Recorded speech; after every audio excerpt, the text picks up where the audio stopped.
This is way over the edge. Like we it's not even over the edge. We died already. This is beyond the event horizon. Like we about to hit the vortex. Yeah, we about to hit the vortex. Yeah. All lies will be exposed. That's all. And anyone who takes that the wrong way, know why they take it the wrong way. The truth is the light. I need to have another one of these. Amen, amen. Gee. I kind of get.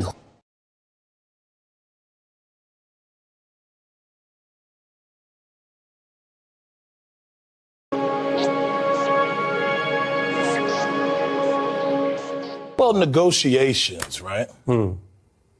Politics. And we're out of time. So you.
Hey, y'all, Gravity, ain't day above ground living. I hope you're having a fantastic start to your Wednesday. It's hump day. Go out there and hump something. I don't know why the StreamYard put it for Thursday. We were going to do it today. Tomorrow, we finally going to get into those dry protests. But this morning, I had to bring you this. I had to do it. This is something I told y'all was going to happen after the election. MAGA and MAGA adjacent were going to start attacking each other. They don't want it's great you could attack black people. That only goes so far now. It doesn't have that much of a shelf life. As we have seen with this Carmelo Anthony piece, you can sit up there and knock us all day until you start getting hit with the truth, and then here y'all go. Y'all got to start bringing up old stuff to keep the conversation going. That's when you know it's run out of steam. It's not even the fact, too, that they can't even go out there and put out a narrative that somehow we're just like the worst beings on earth.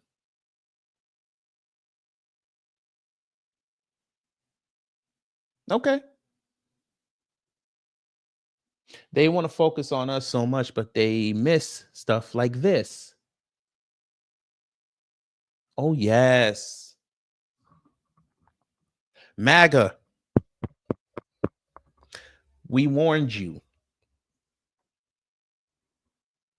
I warned you. I said it multiple times last year during the election cycle. If Trump wins, well, I'll start it like this. If Command Me won, all y'all were going to be doing was bitching about her for 4 years. That gets tiresome. They don't want to hear that. They want to hear how you going to fix it. And MAGA would have died anyway. But I also said if Trump won, They ain't gonna want to hear about black people no more. They gonna want to hear all this winning.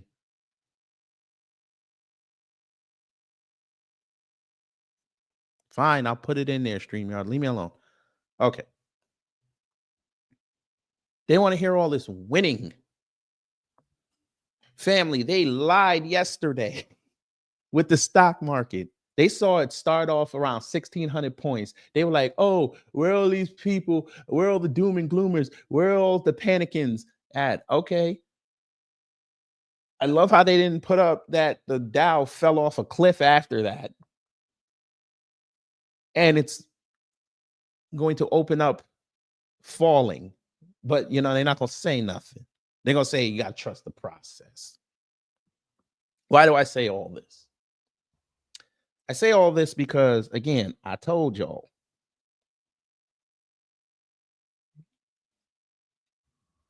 MAGA never vetted anybody. MAGA and MAGA adjacent, all they wanted to do was act like they were the ones that were always right.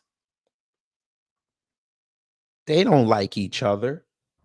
They're all clawing their way past each other. They're fighting each other. They're hitting each other in the head with batons to get to the phone, to be the first one who accept the invitation to go on TV. They don't want to save the country. They just want to be celebrities. And the cost of being a celebrity is eventually you're going to have to attack each other. So today, we're going to talk about two incidents that happened this past week. And as you see, these are the players we're going to be talking about. Matt Walsh and Megyn Kelly got at each other. You know, a fake conservative in Matt Walsh and a blue-eyed white bitch from Megyn Kelly. Then we're going to go over and we're going to look at Nick Fuentes and Jason Whitlock getting at each other, which I find very comical. We're going to save that one for last. But before we begin, let's see who's in the building. Wallow J, hello. Nightfall Drop, hello. D Foster, hello. SD Johnson, hello. Informant Media, hello. And for those who haven't said anything in the live chat or the comments, good morning. As you know, we have to do the customary house cleaning, so let's get that out the way. Copyright disclaimer under Section 107 of the Copyright Act 1976. Allowance is made for fair use for purpose, such as criticism, commenting, news, reporting, teaching, scholarship, and research. Fair use is use permitted by copyright statute that might otherwise be infringing. Nonprofit, education, or personal use tips the balance in favor of fair use. 1, 2, 3. Ah, shit.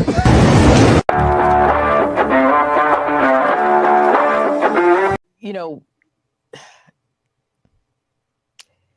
let me go here. There's a growing concern. All right. So, as I said, we're going to start off with Matt Walsh versus Megyn Kelly. Now, this happened like a day or two ago. They was getting at each other. Megyn Kelly got at Matt Walsh. Matt Walsh felt the need to respond. And from what I'm hearing and researching, they've had a little bit of tension over the last few years. So I guess this is the boil over moment, as they call it. And I was wrong the other day. I said Matt Walsh was 30 with 6 kids. He's actually 38 with 6 kids. So I apologize on that. But I want you to hear what Matt Walsh said. Now, this was in regards to women and a comment that Megyn Kelly made while she was speaking with Anna Kasparian. So let's begin. As conservatives, we have to decide if we want to conserve the view of the sexes that was held by basically everyone in the world for all of human history until the middle of the 20th century, or if we want to conserve feminism. You're not a conservative. We cannot conserve both, and I know which I prefer. So with that said, let's go back to February 3rd, 2024, when Megyn Kelly appeared on a podcast called Chicks on the Right. At the time this podcast was recorded, Megyn was pretty angry at me for making some derogatory comments about feminism, as I tend to do. And here is the setup from the host. Listen. I think it was right after you'd written a book. And so we had you on to talk about your book. And there was some controversy happening at the time with Matt Walsh. And I know you had a beef with him recently on Twitter Back then about there was a a similar controversy? topic. Yes, Oh my God. there was controversy because he's always been the same guy when it comes to women have their place and it needs to be at home and they shouldn't have careers and all that stuff. So, and it was about that. And we talked to you about that. And you said something that has never left my brain. And I loved how you said it. And I refer back to it all the time because I struggled with his arguments. He's very persuasive. He's an excellent writer, as I'm sure you know. And his criticisms were like getting to me. And I remember that I asked you about it in that show and you said, I just know that having a career and family, having that career makes me the best version of myself for my family. And I was like, that is the perfect way to describe how we think, I think how we feel about our own careers. Absolutely. It just really resonated with me. And so when I saw you guys kind of beefing about a month ago or 3 weeks ago or whatever about the similar issue. Okay, so we'll get to Megyn's what she says in a second. Well, I will say guilty as charged. I have always been the same guy. For the most part, I'm saying the same things now that I said 13 years ago when I was a mostly unknown blogger with like 5,000 Twitter followers. I might be a jerk, but at least I've always been the same kind of jerk. You have to give me that. But Megyn Kelly has had enough of it. She's had enough of my crap, and she wants me to shut up. And I'm not exaggerating. That's what she said verbatim. Listen. And again, having said that, I like the guy. I'm getting a little tired of his nonstop judgment of women who make different choices than the ones he wants us to make. Sorry, Matt, you're not our Jesus. We don't answer to you. Like, live your life the way you want to live it and stop judging everybody who makes a different choice. I'm sick of it. And I know you gals, and generally women, we're not judging moms who choose to stay at home and raise their kids. That's a choice we celebrate. Absolutely We not. love. Those are our sisters and our friends and our moms. Women aren't doing this to other women for the most part. It's guys like Matt. Like, shut up. I'm not out there saying your wife is boring and a loser because she decided not to get a job. I don't think that. I think it's awesome. She's the mother of 6 children. She must be incredibly busy. But why are you looking at every woman who works and trying to pass judgment and make her feel guilty about her choices all the time? It's a fail. We don't feel guilty because of you. But I'm just getting tired of his random posts about how the one woman who said, oh, I'm confessing that I really liked it when the guy I dated wanted to pay for the meal. And he's like, no, you can't have that unless you play the traditionally feminine role. Who died and made you boss of all women? What are you saying? Like, I don't know why he feels the need to try to set fake guardrails around our behavior. It's a no, Matt. We don't need you. Yeah. You want me to tell you why, Megyn? Because you idiot women on the right don't police yourselves and you don't police the men that y'all are around. Y'all run around with husbands all day and you think your life is sweet because you making your millions or your hundreds of thousands and your man still making money. So you think you could talk crazy. Now, I ain't caping for Matt Walsh. I am not. I'm just trying to tell you a story. Y'all women on the right are way too arrogant.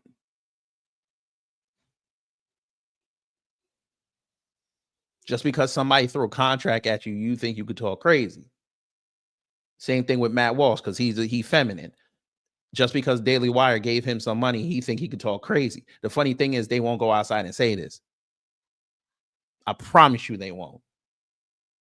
Megyn Kelly would never say this outside. They always tough talk behind a mic. I say the same shit I say on here. I say that outside. I ain't afraid. And that just tells us that y'all don't believe nothing you saying. You just trying to grift some money out of some idiots. This is why y'all love to play conservative all of a sudden. Megyn Kelly, how conservative was it you run into NBC after you got fired from Fox? How conservative was that? Why would you go to a network that's on the left? Why would you do that?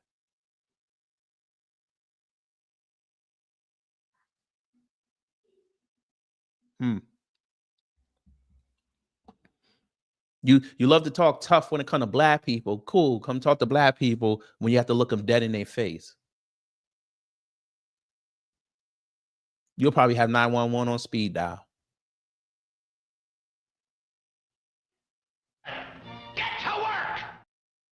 Yeah, although we have seen, though, there are a lot of these conservative pundits, younger ones, the younger women who are kind of taking that discourse and running with it and saying, hey, say no to the high-powered careers, ladies. Wow. Megyn. Okay. I confess that I don't take very kindly to being told to shut up, especially by someone who's supposed to be on the same side and who could reach out to me and voice. I'm on the other side. Shut up. Their concerns privately if she wanted to. But it doesn't hurt my feelings. I could take the heat. which is why I let this go at the time. But this rant is now newly relevant given what she said last week. So keep in mind. You let it go, but just because she said something else, you had to bring it back up. Okay. In the language that Megyn just used, she said that I don't understand women. I'm trying to control women. I'm trying to tell women what to do. I'm trying to be Jesus. I'm trying to be the Jesus of women or whatever. I'm judging women. I'm putting up guardrails.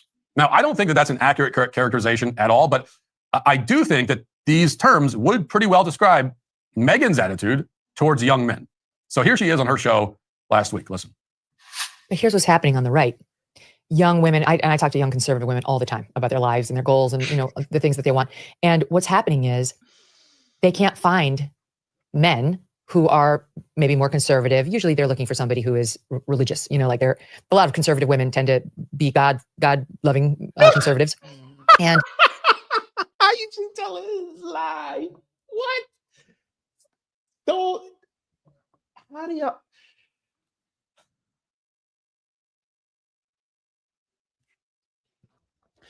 Megyn, if you think these conservative women are God-fearing, I don't know. Y'all are lost. Man, they don't give a shit about God. Not near one of them. They out there arguing with everybody. You so God-fearing, you out there calling people the F word. How's that God-fearing? Most of you conservative women don't even live in your femininity. What the hell are you talking about? How'd she tell this lie? Y'all don't rest in your femininity. Y'all out there acting like men.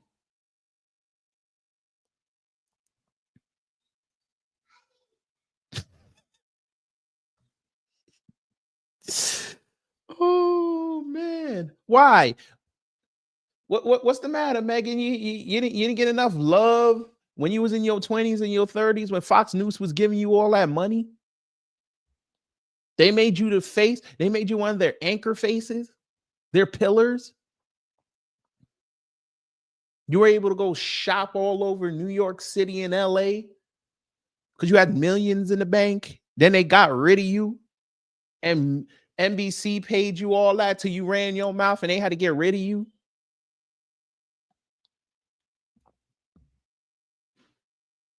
Now you on YouTube where it's not guaranteed. You say the wrong thing and somebody getting their feelings that day and they hit that flag button and they pull your monetization.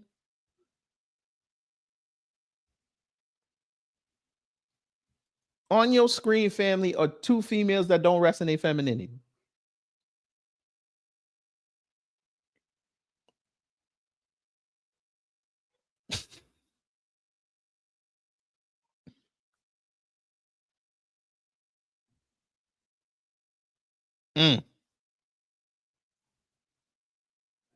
We might be misogynistic this morning. I ain't sure yet.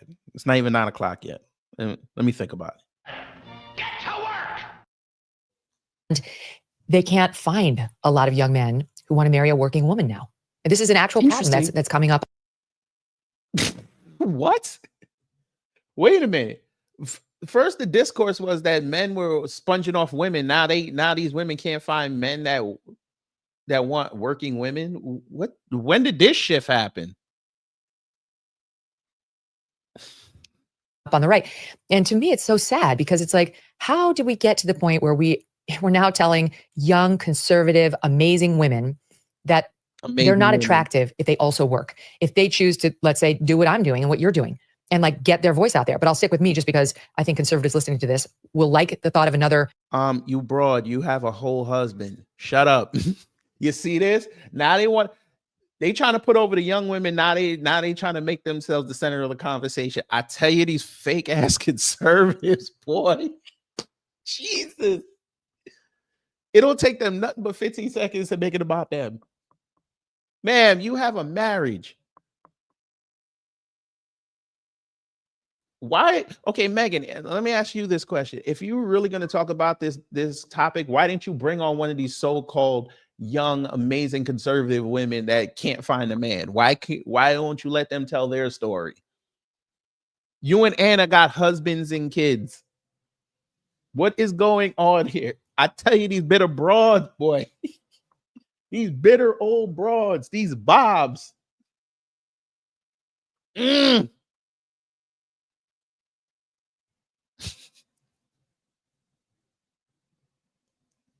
This is the wicked stepmother talking. Go ahead. Yes, Anna. I think Anna got one kid.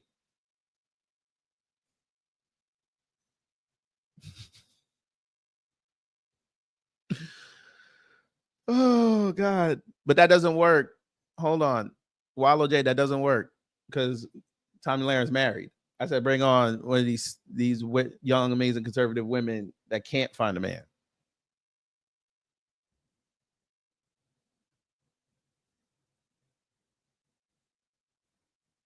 Most of you conservative women only get husbands so it'll look like that you trying to fake it. Please miss us. Y'all don't love that man. You love the aesthetic of that man. Oh, she hates pearly things, so that wouldn't work. But that's just my point. Most conservative women, like you described, Miss Kelly, Mrs. Kelly, whatever the fuck, they not looking for this type of attention. And they damn sure don't need you speaking up for them.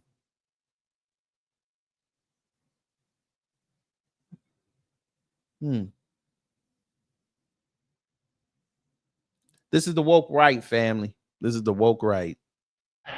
Get to work. Megyn Kelly voice, up and coming. Well, why wouldn't we want that? Why would we take somebody who's talented in this field and really wants to make a difference and have the messaging to her be, you're really not that valuable unless you give it up and go into the home and only have a family and only raise a family. And not only are we sending her that message, but young men are actually believing that. They're actually believing it, especially on the right. Because like the trad mom has gotten so popular. And it's like, no, if we do that, we're not going to have any strong conservative or right-leaning women. I thought trad mom was his mother. You mean trad wife? God, they can't even get the terms right. Jesus. And they made it up.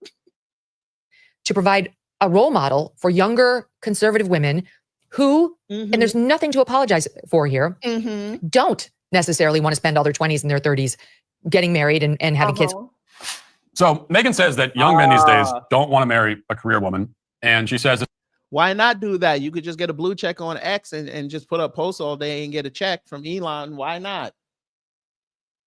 Why go outside and work and go hustle? Why do that?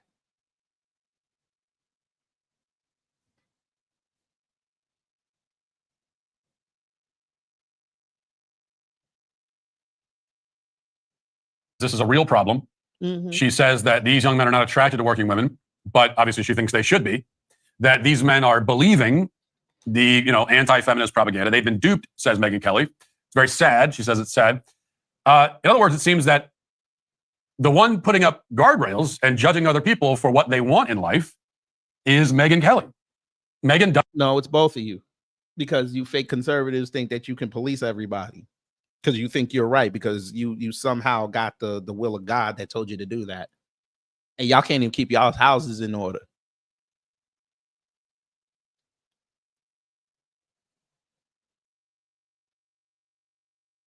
Matt Walsh, you shouldn't even be talking about this, sir, because you don't.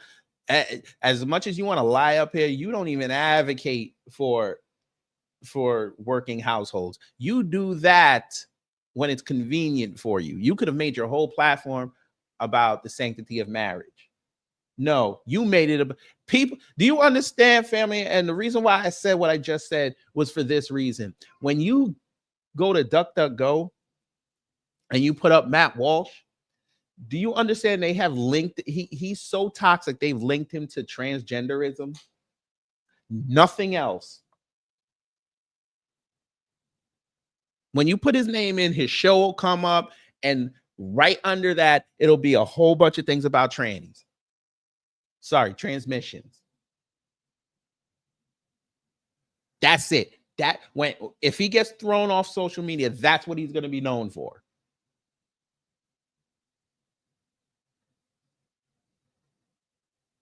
All Megyn Kelly going to be known for is what she says about black people. All that work y'all put in there, all that thousands and hundreds of thousands and millions of dollars you made, and they only link you to one thing. That's bad.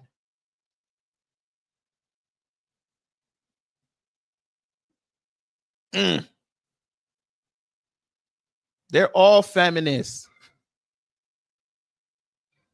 That's the one thing that them conservative women never tell you. As much as they want to go knock women's lib and first and second, not for third and fourth wave feminism, and now fifth wave feminism that we're in, they love that shit. They go in front of their microphones and then they tell you that how wrong this is and how crazy they look. And then when the mic turn off, they be like, yeah, go girl. They like that. They like that them women out there putting men through hell. They love that shit. I guarantee you. And I was talking to my wife about this last night. Not this Megyn Kelly angle that I'm going to take.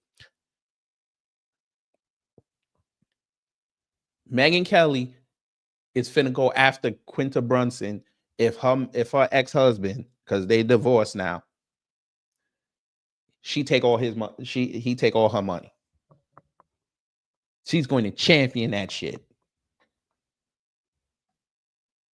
Just because Quinta's black. Because if that was a white woman, she would be saying how wrong it is. Watch what I tell you.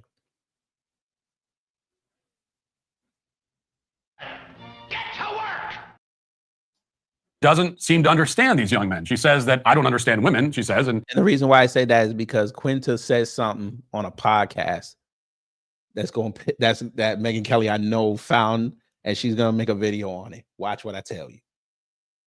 I probably understand women more than she thinks I do, but I admit I don't understand them perfectly. I'm not a woman after all. I've been married to a woman for almost 15 years. I'm raising 2 girls. I have a mom and 4 sisters. I'm not clueless on the subject, but I'm not an expert on the inner life of women, and I've never claimed to be. Tax season is officially here, and the IRS is turning up the heat with the April 15th deadline. Oh, God, shut up.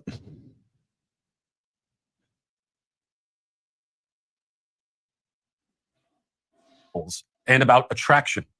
What is the ideal that men strive for? What qualities do they find attractive in a woman? So most men ideally would like to earn an income that would allow them to be the sole breadwinner in the home. Most men. And they see all these conservatives, you see that? Oh boy, here we go. So now we've seen Matt Walsh be a hypocrite. Sir, whoever said that,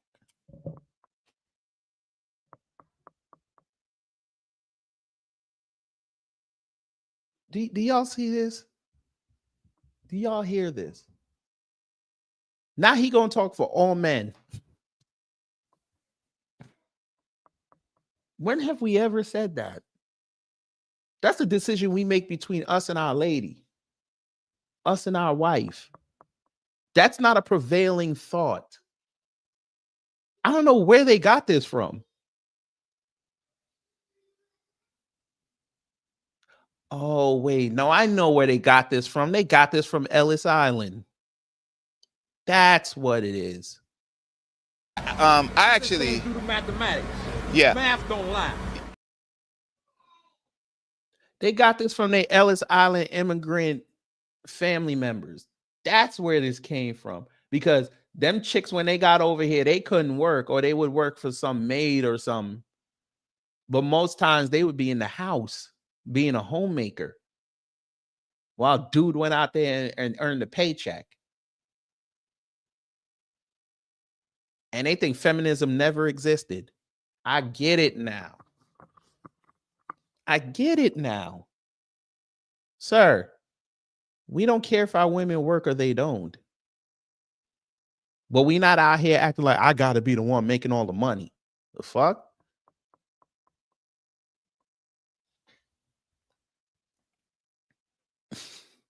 But go ahead. Go ahead. I'll cut you off. Go ahead. Like the idea of being the provider. That ideal will not always become a reality, but it is the ideal. And as for attraction, how is that men are not generally attracted to a woman's professional ambitions. And that's just... Say that again? Idea of being the provider. That ideal will not always become a reality, but it is the ideal. And as for attraction, men are not generally attracted to a woman's professional ambitions. And that's just not the quality that attracts a man to a woman. Now, that isn't to say that men are... That's not the same thing as saying don't lead with your degree. That's not the same thing. Most men don't care what they women do. That's why they with them. They don't care. They've accepted who they are. Never mind. Go ahead, Matt. Never attracted to women with careers. What I'm saying is that the fact that a woman has a career will rarely be the thing, or even one of the things, that men find attractive about her. Okay? When a man is talking to his friends about a woman he's dating, he's almost certainly not going to say any version of this. Dude, she's great. She takes her career really seriously. She's super ambitious. She has so much earning potential. Now, that's the... Why the fuck would you tell your boys that? What man's going to ask another man that? Where is he coming up with this? They just be talking.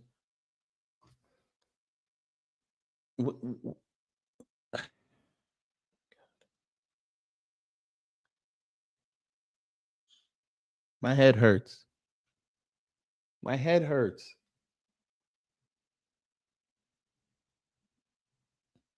You're dating the chick. Why would you bring that up?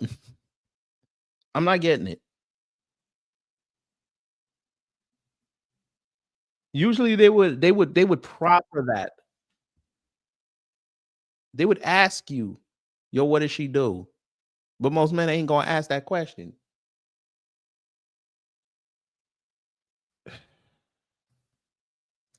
Go ahead. Kind of thing that a woman might say to her friends, maybe using different words, but that's the kind of idea that a woman might communicate to her friends about the man that she's dating. A man is not going to say that about a woman. As a man, I have never heard another man say anything approaching that about a woman that he's dating or married to. I've never heard that, because men and women are different. They are looking for different things, Megyn. A man might be attracted to a woman with a career, but he's not going to be attracted to her because of her career. And a woman who puts her career before anything, a woman who prioritizes her professional ambitions above all else, will be very unappealing to the vast majority of men. And I know that might be upsetting for you to hear, Megyn, but it's just true, okay? Because men and women are different, and they want different things. The difference between the romantic interest of a man and... It sounds like you're talking about them feminists.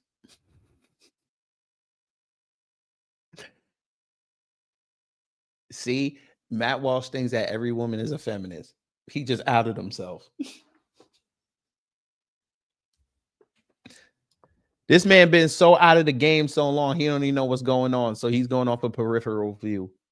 He don't know. Thank you, Matt. I'm glad you did that.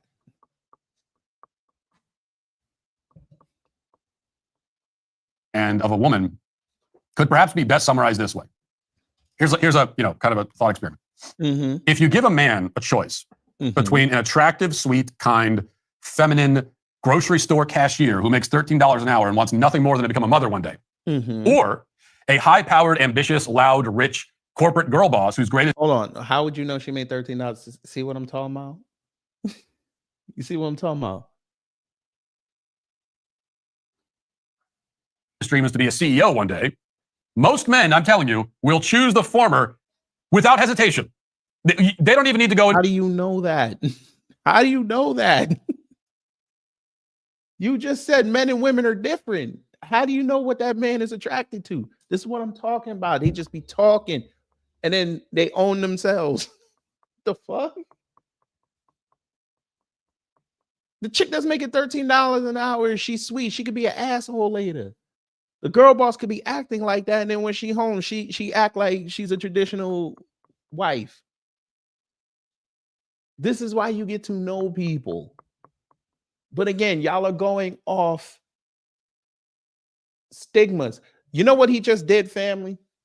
And I know nobody in this comment thread, because I saw the comments, they didn't pick up on this. That example he just gave, the cashier is Matt Walsh's wife. The girl boss is Megyn Kelly. He just took an indirect shot at her.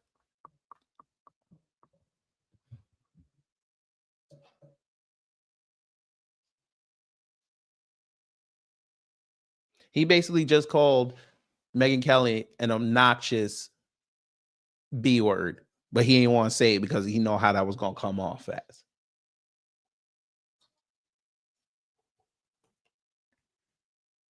Matt, I'm sorry. I don't care how this sounds. And if you ever see this, you can get mad at me. I don't give a shit. It sounds like you only married your wife because you were someone in a position that was bigger than her and you were able to exert dominance over her. That's the only reason why I think you married her. Because if you went for someone that actually had a career or they were on the rise, this bullshit you wouldn't be doing. You wouldn't be married right now. You wouldn't have the 6 kids.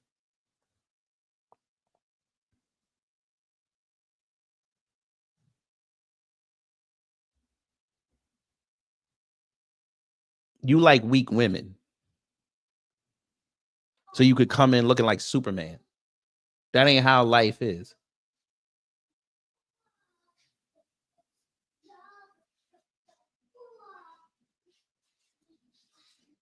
Most women ain't weak.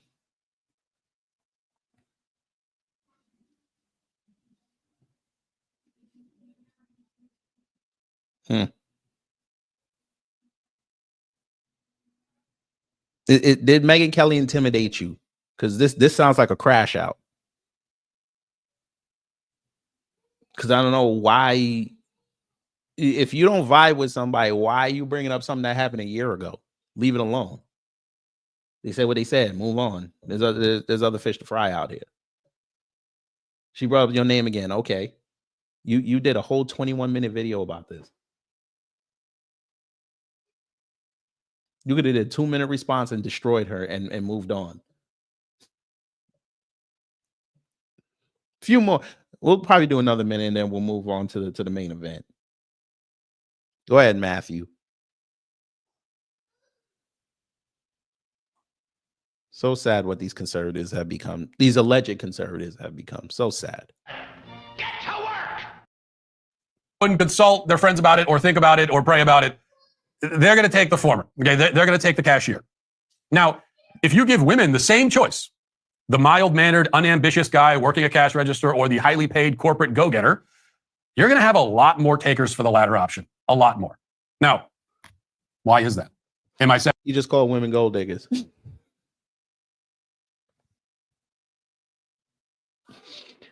That red pill boy. Saying that most women are greedy gold diggers looking for a rich man to bleed dry? Am I saying that most men are oppressive tyrants looking for some meek, helpless woman they can control? No. No on both counts. I'm saying that men and women are different and they want different things. Okay? He just explained life. I can't believe it. Matt Walsh is a godsend. He just explained life. Men and women want different things. God, we didn't even know that. Oh my God, this guy's an idiot. 33 people in the room, hit the like. All right, let's get to the show. Y'all didn't come here to see a fake conservative fight another fake conservative. You didn't come here to see that. You came to see a fake conservative white boy who's Hispanic fight a fake conservative who sweats oil. That's what you came to see.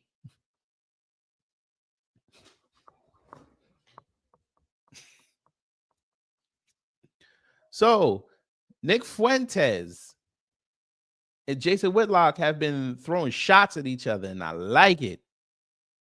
I like it a lot. We need that. And we need that because we done told y'all Jason Whitlock ain't nothing.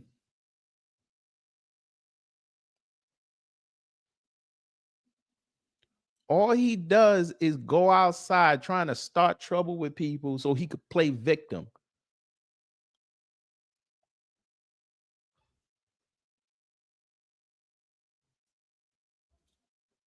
He's done it with everybody.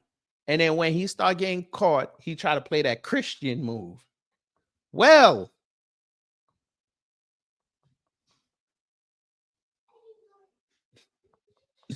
Nicholas said, nah, you're not going to do this.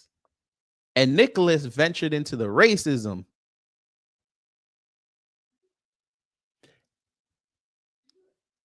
I'm going to let him have it.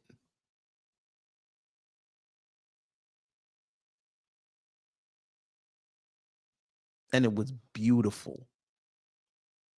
You know, let me go here. There's a growing concern.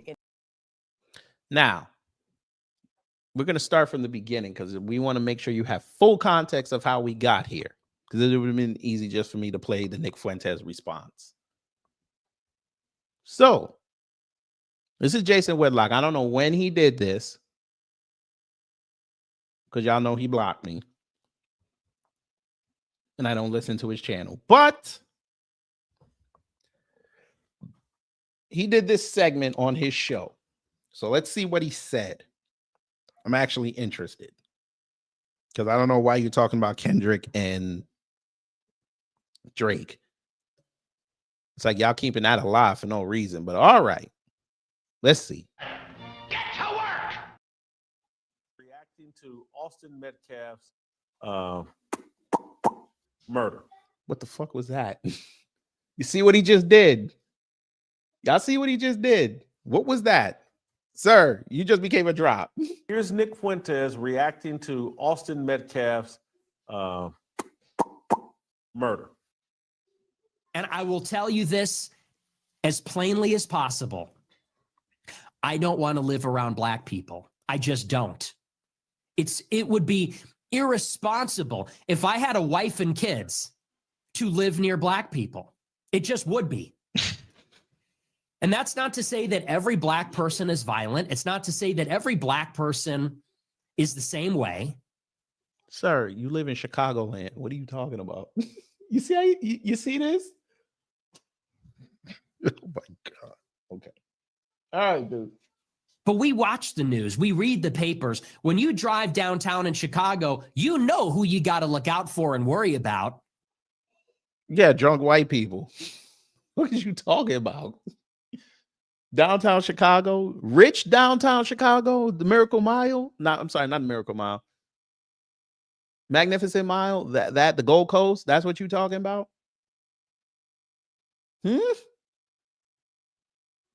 Downtown Chicago. The north side.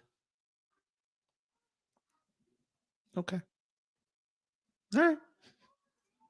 When you're thinking about whether you're going to get carjacked, when you're worried about catching a stray bullet, when you're worried about... In north side Chicago. The north side. Where they have less crime than the south side. And you live in Illinois, sir. All right. Continue. Who's going to pull up on the side of the road and literally shove a rifle in your face and steal your iPhone or shoot you? Where my Chicago people at? Y'all upgraded to putting rifles on the street to guard the carjack people and their iPhones? I didn't know y'all upgraded. Somebody go get Afro. I know he up. Go call Brother Harvey. I need this explained to me. Call up Tanisha. Kanisha taught you. Is she still around? If y'all got her number. I need to know this. I didn't know Chicago brought out rifles now to take iPhones. I didn't know this. And if this is happening, the right-wing media ain't reporting on it. They just worried about Brandon Johnson all day. David Drencher, you out there in Chicago. Y'all taking out rifles to take iPhones? I know the iPhone finna jump up. I'm just saying. Y'all taking that out. Let me know. I fuck with Chicago heavy.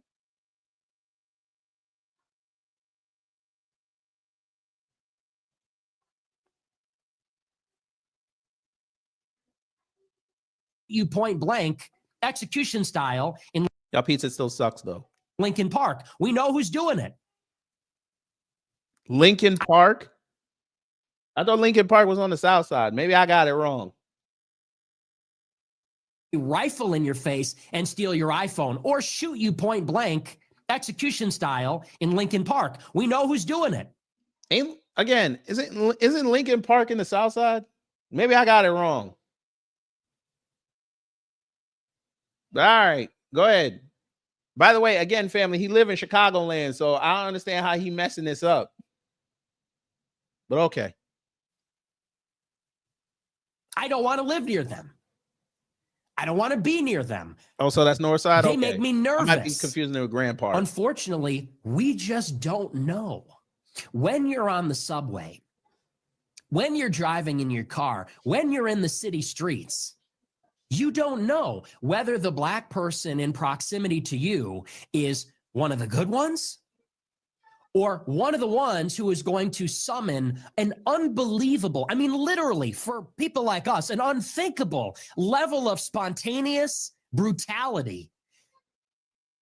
Summoning. Oh my God. Who mans is this? Summoning. Well, Nicholas. Since we're talking about summonings all of a sudden. This motherfucker playing Magic the Gathering with himself. I guess. He playing Dungeons and Dragons. I guess. He talking about summoning. Oh, wait, I'm sorry. He's summoning them frogs.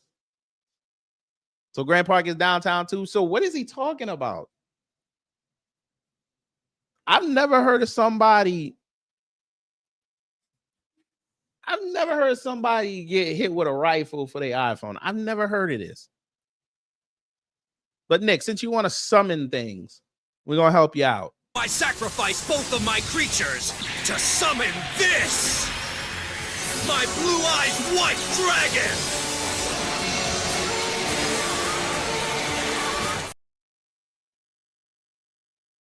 What is he talking about right now? Chicago, y'all gotta help me out. Ain't this the same dude who ran because somebody was about to hit him with a crossbow? How are y'all taking this man serious? Senseless and merciless violence in an instant. Yeah, because half your people, the Hispanics, ain't been doing that, right? White people ain't shooting each other in Chicago. All right, you got it. We don't know. There's ambiguity. You're sitting on a subway. You look across. You see someone acting strange or aggressive.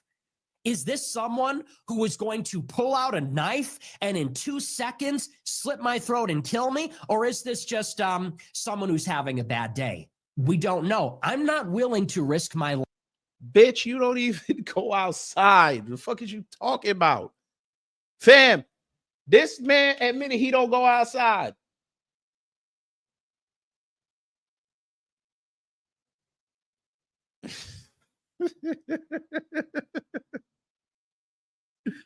Oh my God. No, man. Kanye, one of the good ones. He know Kanye. He one of the good ones. Nigga, do you know Sci-Hi the Prince? That's the one Big Fuentes is afraid of.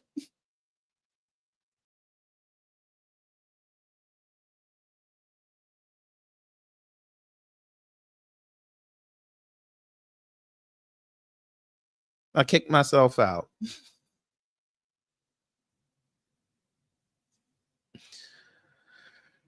Oh my God. Big Sean, he afraid of.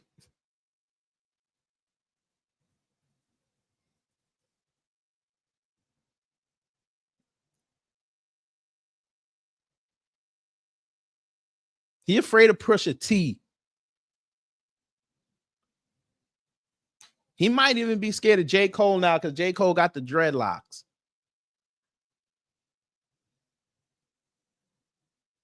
What are we talking about here? And look at Jason. Life to find out. It's not worth it to me. I'm not willing to put myself in a position. Shut up, Nick. You got security. Shut up.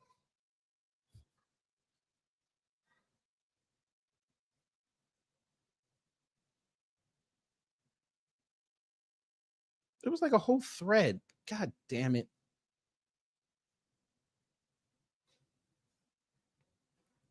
Okay, here we go.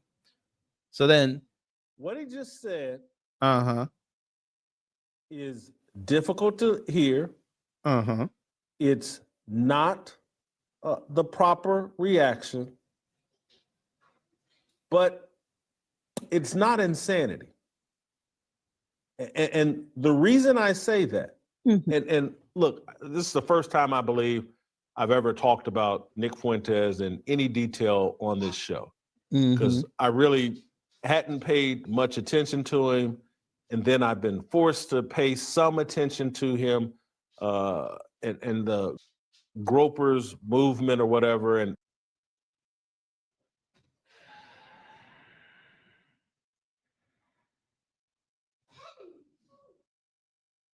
I prayed for this and it happened.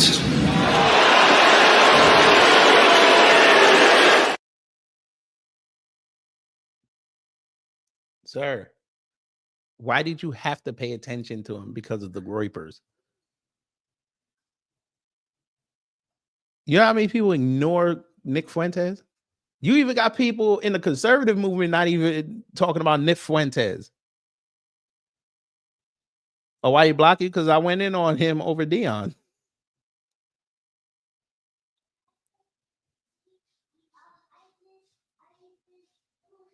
Well, told me you over there talking about how you a Christian, all this, and you over there hating on another black man.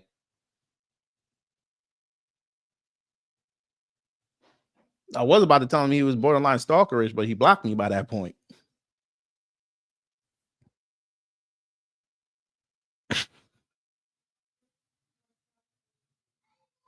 Jason, the reason why you paid attention to the groypers because you want them to say something to you so you could play victim again. That's why you did it.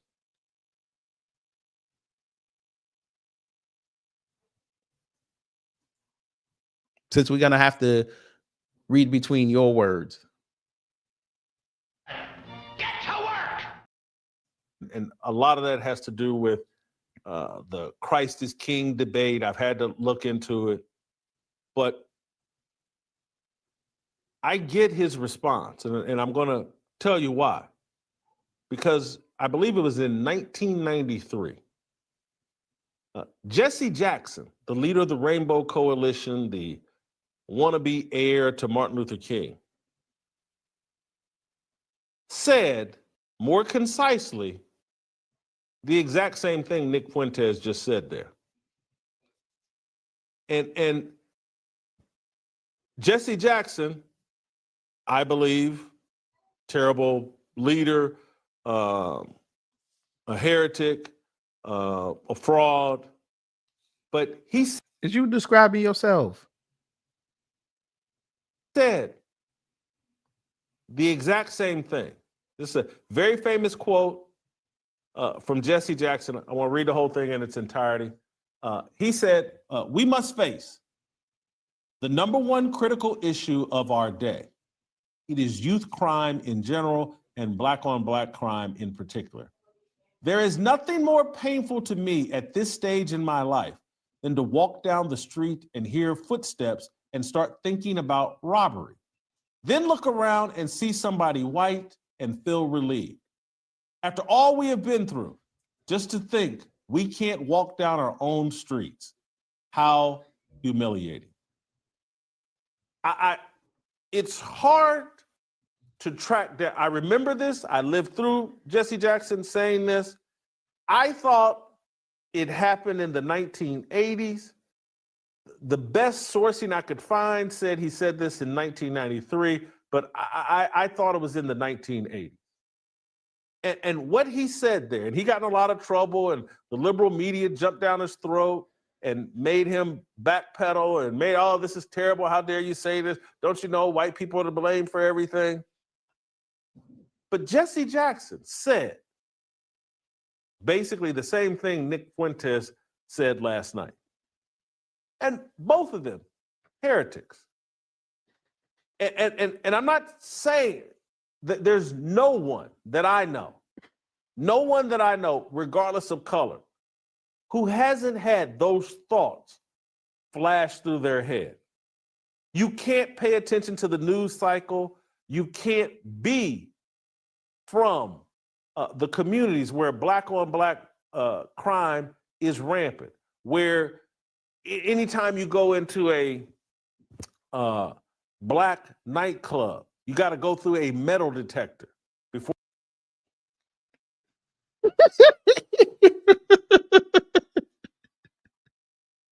Of a time. This nigga's scared.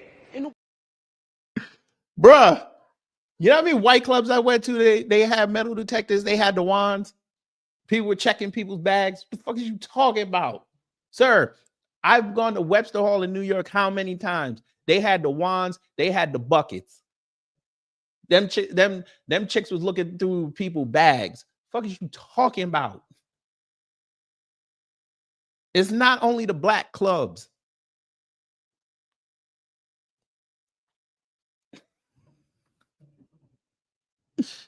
Oh my God, sir, I've gone to white-owned strip clubs and there's no preponderance of black people there.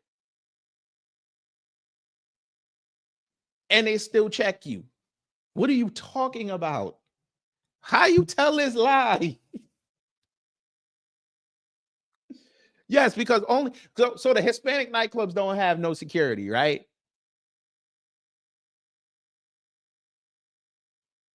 None.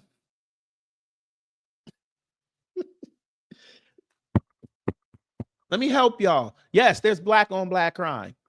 Just like there's white on white crime. But y'all don't want to talk about white on white crime because you know white people get mad at you. You don't want to talk about that raza y raza crime. You don't want to talk about that. Because raza y raza come after you. You don't want to talk about the Yakuza versus the Triad because you know one of them slit your throat. I'm just saying. Why don't y'all talk about that Indian versus Indian crime?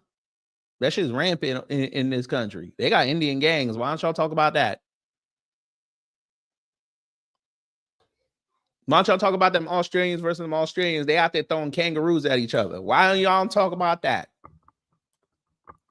Them British people be outside fencing with umbrellas. Why y'all don't be talking about that? They be out there fighting in front of pubs. Y'all don't be talking about them Irish. It's always black people. Hang on, sir. If you this upset about black people, what we do, why are you still talking about us? Leave us alone. If y'all think we this violent folk, we gonna eliminate ourselves. You could be there for the footage.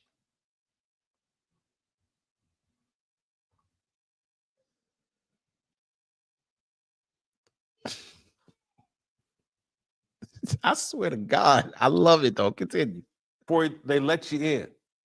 You can't socialize in those environments. You sure about that? Because even though y'all love to say our communities have black on black crime, the black people, that's one thing we could agree on. Even though they busting bullets, we still busting. Pause. In females, no pause. But then the new narrative is going to be how y'all going to be having children in this environment. And you wonder why them kids that come out of that environment are the toughest motherfuckers in this country. Because not only do they have book smarts, they have street smarts. While the rest of y'all only got one. Y'all be getting conned every day.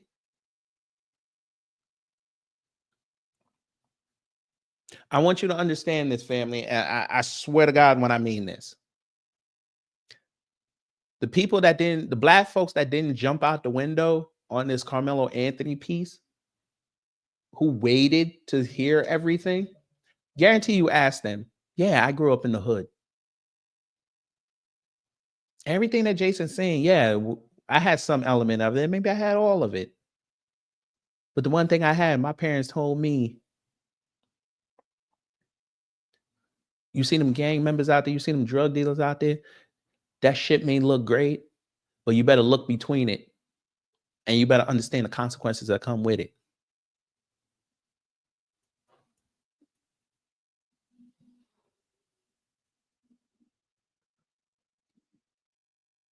You fake motherfuckers that swear to God that you grew up in the hood. Your parents kept you sheltered.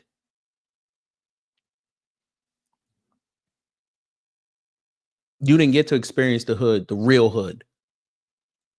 You were experiencing it from your bedroom. You wasn't on them streets. You wasn't getting them life lessons. That's why y'all love coming up here talking about, oh, you know what? They ain't like me because I was a square. We don't give a damn. We know everybody's experience is different.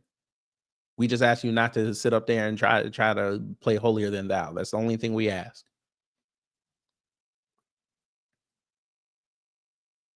And Jason, stop telling this lie that you don't be around black people because you know where the good food is in Nashville in the black areas. So don't tell that lie.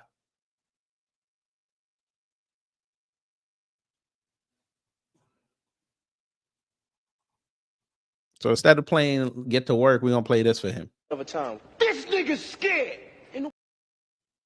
Family in those environments have loved ones who have died or been injured in violence. Okay.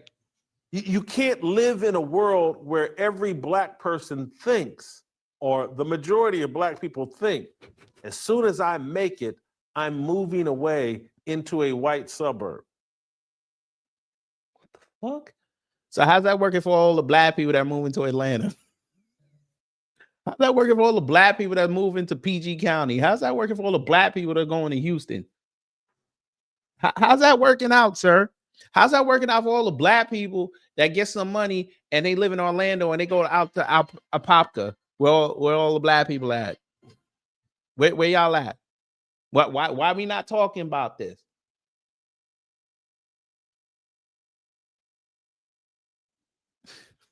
They just be talking. Black people out in LA make it. They trying to buy property in Inglewood and Compton. Ain't that around black people? Watch right next door. Ain't that around black people? Black people want to make money in the Bay Area so they can go to Oakland. Ain't that around black people? I'm just asking. Black people got money in Dallas and they ain't around black people. So I don't know where this came from.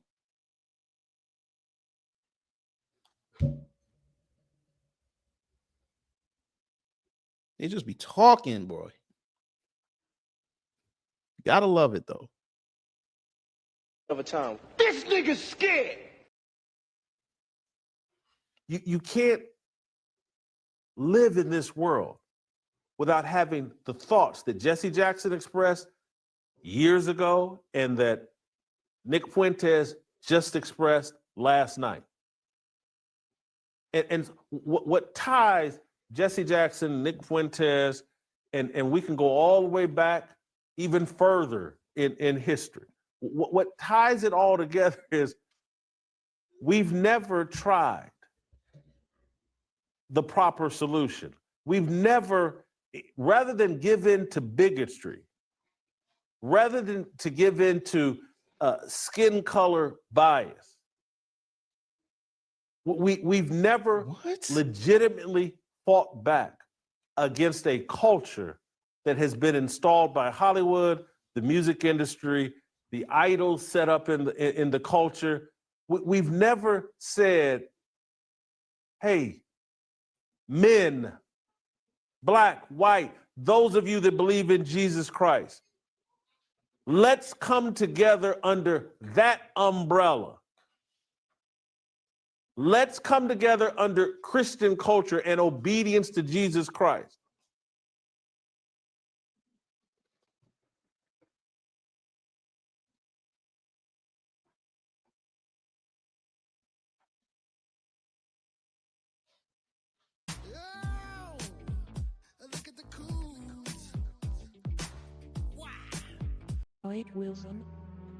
No, he didn't.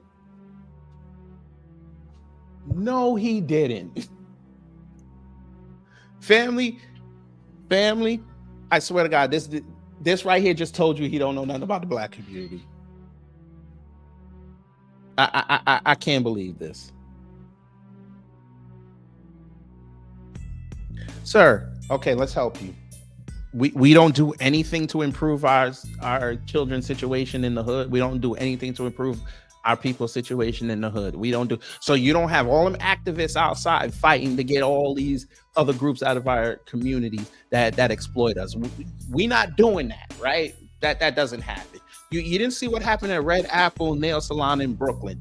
That didn't happen, right? You didn't see what happened when old boy up in Chicago wanted to get that Asian nail salon out of there, and he threw the brick in the window. You're right.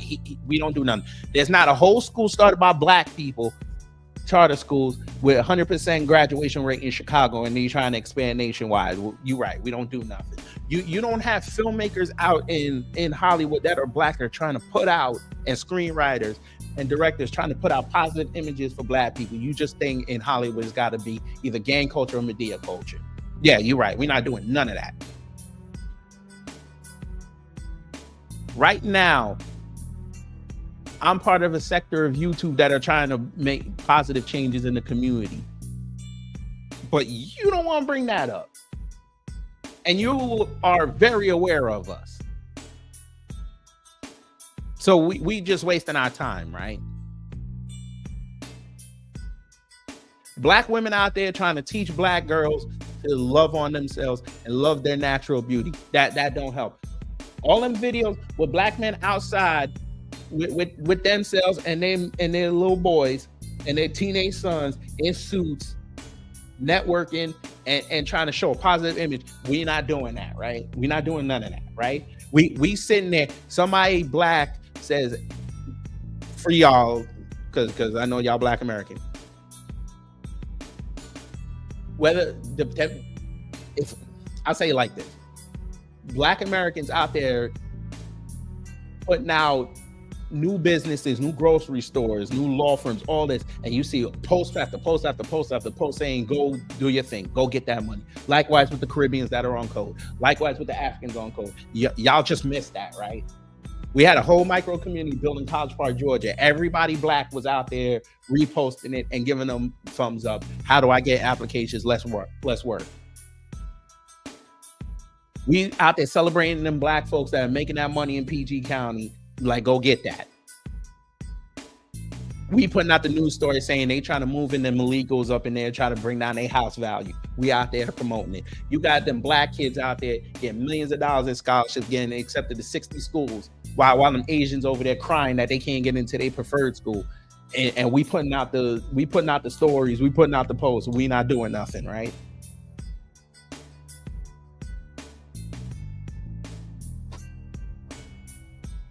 We not doing nothing.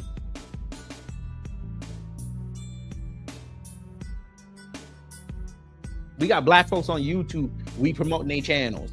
We not doing nothing. Before Stephen A. Smith lost his goddamn mind, we were sitting there laughing at him and promoting him, talking about at least this guy, you know what? He may be sounding crazy. He kind of looked like Sherman Hemsley back in the 70s, but hey, you know what? Shout out to him. Let's make him the biggest thing ever. Because we ain't got a voice. We sitting up there promoting Deion Sanders, and we don't even know that man. We want to see him and his son succeed. We out here promoting black wrestlers. Every day we out here fighting with them white folk and them others to be like, yo, let's put black folks up in there. What y'all scared of? Mike Wilson. You right, Jason. We don't do nothing. You're right.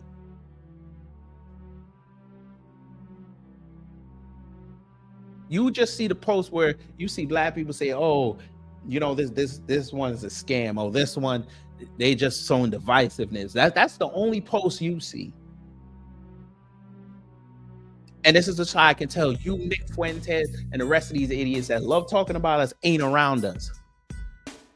Let me help you, Jason. Haven't you noticed, and I know you're going to tell me this is a lie, haven't you noticed that black people for years now slowly started declining talking about white people?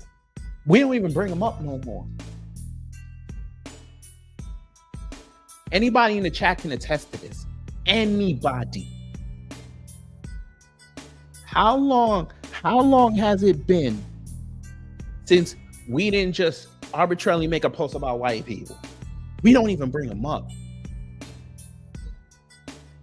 You could go on our social media since the pandemic. We've been talking about everything else that was going on in the world. We don't even bring up white people.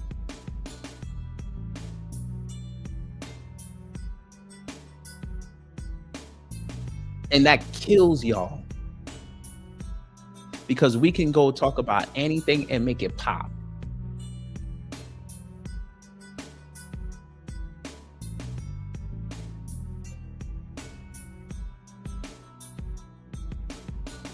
Anything.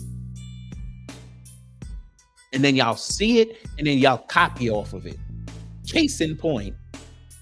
Most black people ain't even talking about Drake and Kendrick no more. Here y'all come still talking about it. That shit was last year. Fam, and I promise you can go look this up. Do you understand white people are still talking about the Super Bowl performance? And that was 2 months ago. Almost to the day or the day. That was 2 months ago. They still talking about it. We moved on. And you got, and then this is the other part that pissed me off. And this is why I know Jason Whitlock is a fake conservative. How dare you bring up God into this? Sir, for black people to fix black problems, we don't need nobody else. And I'm on camera saying that. We don't need nobody else. That's our problem. Because we've seen, and if you think we're going to sit down with others and have these conversations, do you not see what just happened this week? You think I could sit there and talk to an other about the problems in the black community when they sat there for an entire week talking about lynching a black kid for defending himself? You think I could have a conversation with them? Trust and believe, Jason, when white people got a problem with white people and they need to fix white problems, they ain't asking no black people to come in. When them Australians stop throwing their kangaroos and their koalas and their joeys at each other, they not asking the Aboriginals to come help them fix the problem. When the Japanese got a problem with each other and they about to go outside and forego being peaceful and really handle it, they not asking the soul of Yasuke to come up and fix the problem.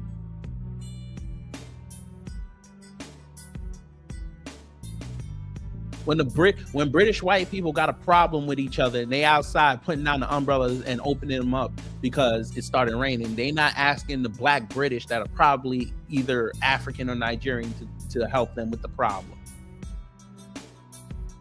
The Brazilians that are light-skinned from the Portuguese side, when they got a problem after they've been dancing and doing capoeira, they not asking the Afro-Brits the Afro-Brazilians to help them with their problems. We don't need white people or any others helping us with our problems.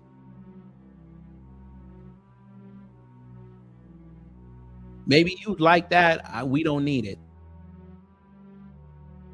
And again, just to end it off, it's lovely that y'all forget that we've been fixing our own problems, but you won't highlight that. It's always funny how that works out.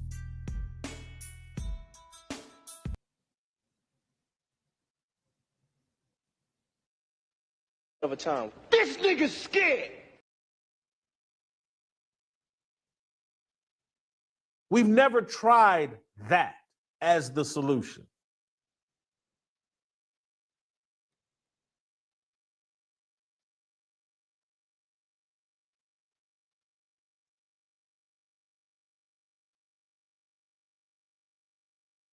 What he just said. Whitlock responded to my clip. And I actually happen to like Jason Whitlock a lot. I really respect him. I respect his piety. I respect his belief in God. I have the utmost respect for him. I really do. I follow him. I like his content. I engage with it consistently. Oh my God. I think he's really a solid guy. I have nothing but nice things to say about him. I think he's a very good man. I don't know him. Bruh. It's funny that Jason didn't even realize he trolling him right now, but okay. Go ahead. Personally, but from what I can tell, I think he's a very solid guy. He's a good black. That's what that really means. But he responded to my clip and he said that I am pushing the same idea that Jesse Jackson did. And he said it's not necessarily, he says he can understand where I'm coming from. He says, Jesse Jackson had a quote in 1993 where he said something similar, that when he hears footsteps behind him walking down the city streets, he gets nervous thinking it's a brother and he turns around and is relieved when it's a white person. He said, so he gets it. He says, black people say it, white people say it. He says there's some truth in it. And Jason says the real solution to the problem is that we need to reach these black people with Christian faith. We need to inculcate them in the Christian religion.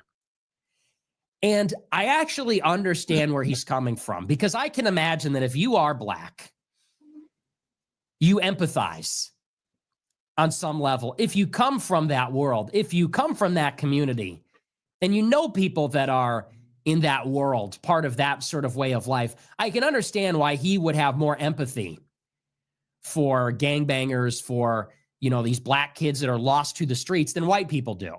He has no empathy for him. He didn't even listen to it. He has no empathy for him. He think Carmelo Anthony came from the streets.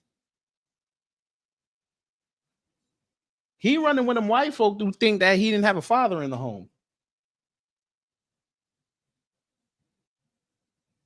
You can't talk to that man. That man knows nothing.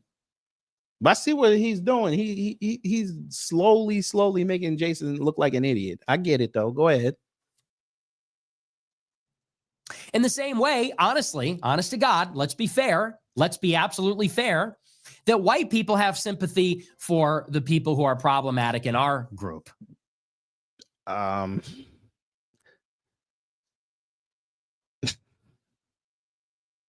Bullshit. Bullshit. Y'all don't have no empathy for people that do wrong in your community. What are you talking about? Let me help you, Nick.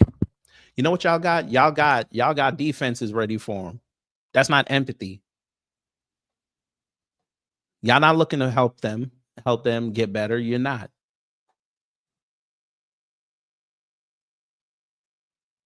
See, when it comes to them deleting one of us, you give them all the defense in the world. If they delete one of their own, y'all want all the details. If y'all were upset at white folk Breaking Bad so much, since they do it consistently, y'all would be out there highlighting it every day. Y'all ignore white on white crime every day. At least from my perspective, I know people that at least bring up when a black person does something stupid to another black person. We'll at least bring it up.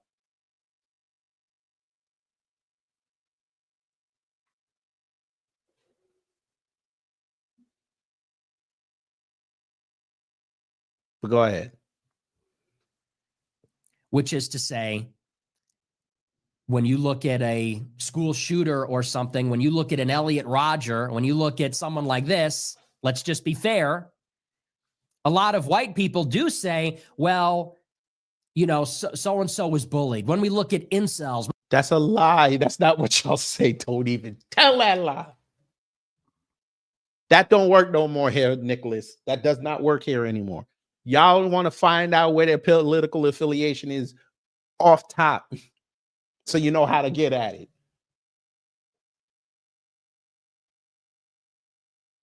The chick dude down in Tennessee who did what they did at that school. As soon as y'all found out they were transgender, oh, it was the laugh.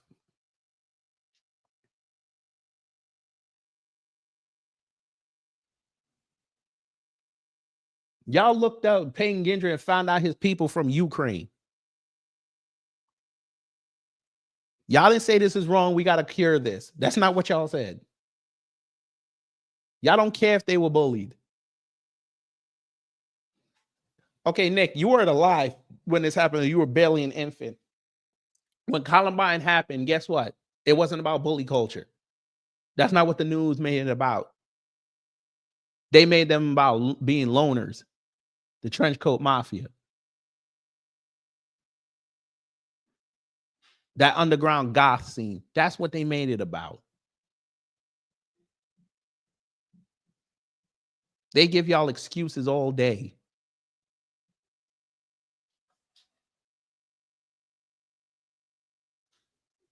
And this is why people don't want to talk to y'all, because y'all give yourselves excuses, but everybody else, you're not affording them same opportunities to have those discussions. And by the way, y'all give them all the excuses and you still haven't fixed it. So please be quiet. When we look at right-wing extremists, we say, well, hey, white people are being pushed to the brink. Well, white people are being radicalized on the internet. Well, white people, and you can understand how when white people commit a crime, white people want to talk about the root causes, whereas non-whites say that's indicative of how we're evil. We're a menace. But y'all are.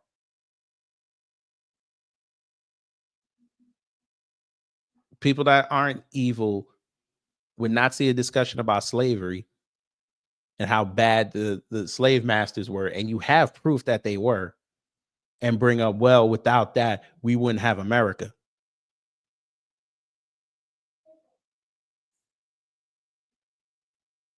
That doesn't make sense.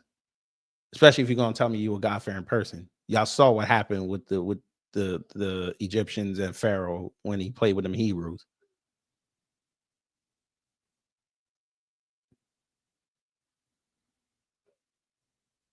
And I can understand on the flip side how that's also true.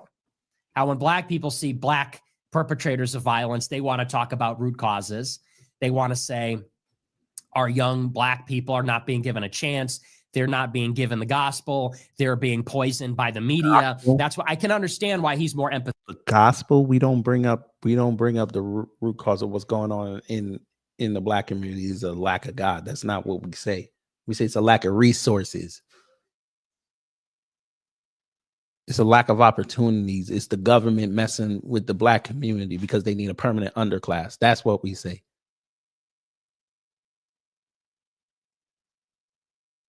Y'all really love these soft religious people. That's I don't know. Pathetic. And on some level, I agree with him. I think that is ultimately the solution. The ultimate way to reconcile all of our differences and iniquity in the world is to be Christian. I absolutely agree with him on that. But I think where I disagree, and this is my disagreement, although I respect him, it's a respectful disagreement. I think everybody would keep a pin in that. Keep a pin in that. I respect him. Keep a pin in that. Would be a lot more comfortable if we first established order. That is the problem. People are afraid. People are terrified. This is an unacceptable state of affairs.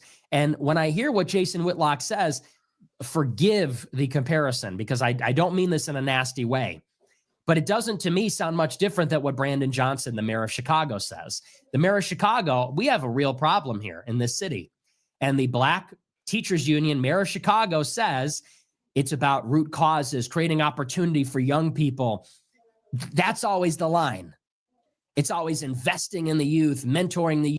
Because y'all don't want to invest in the youth. And sir, you shouldn't even be talking about Chicago politics the way Chicago politics is corrupt. You shouldn't even be bringing that up. Chicago politics is some of the most corrupt entity, is one of the most corrupt entities in this world. Stop it. Y'all be playing alderman games all day.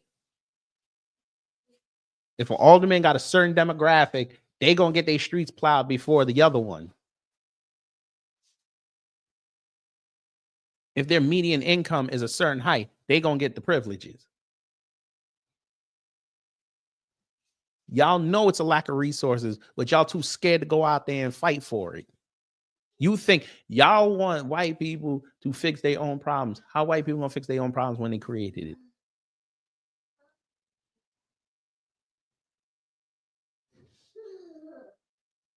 youth, programs for the youth, this sort of thing. It's a root causes versus law enforcement approach. And I agree. I think that we need a reset. We need a hard reset with Black people. They're in this very toxic cycle that's Why is it us that got to reset?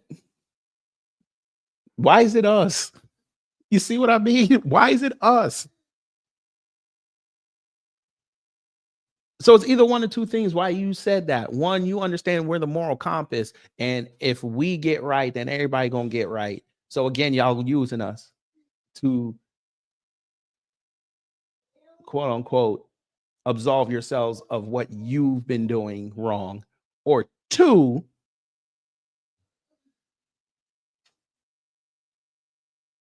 is the same as one.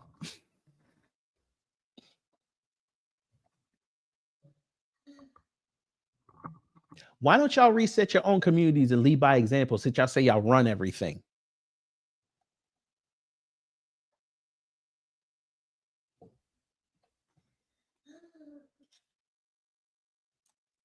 Lead by example.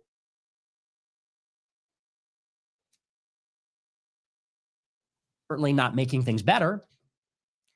I don't know if that's the only reason, but it's certainly not improving things. But we need to reestablish order first. First, you need to get the worst of the worst off the streets and behind bars. That's a lot of white people. First, you need to put police and the military back in these communities. Nikki, listen, let me tell y'all something right now. Let me tell you something right now, Nikki, and you in Chicago, sir, you would be screaming bloody murder if they had the military on the street. Y'all better stop doing that. You see what I'm talking about, this woke right? I swear, I'm telling you, family, y'all, you know what? I'm going on film. Give me a second. I'm coming back on camera. Family, I'm telling you this right now. Mark this down. Take a video recording of this. I'm telling you, these right wingers are going to join with these Democrats and Trump to put out this crime bill. I'm telling you this right now. How you gonna sit up there and say you want the military in your community? Why would you want the military in your community? And y'all are the same ones talking about how that happens over there in other countries and how oppressive they are. How are you asking for the military in your community? I tell you, they love the subjugation of people, but they won't admit it. They want to talk about how everybody should be able to be free. America runs all over the world, saving people from oppressive governments. And this fool just said, put the military on the street. So let me guess, Nicholas, you want to go pass by a white school and see military in front of it? Because that's a great image, right? Your nice white pristine grocery store. You want to go walk up in there, park your car or get out of the Uber, and you got to have a military checkpoint before you go get your supplies. That's what you want. You want a military guard on the corner while you in the drive-thru. That's what you want.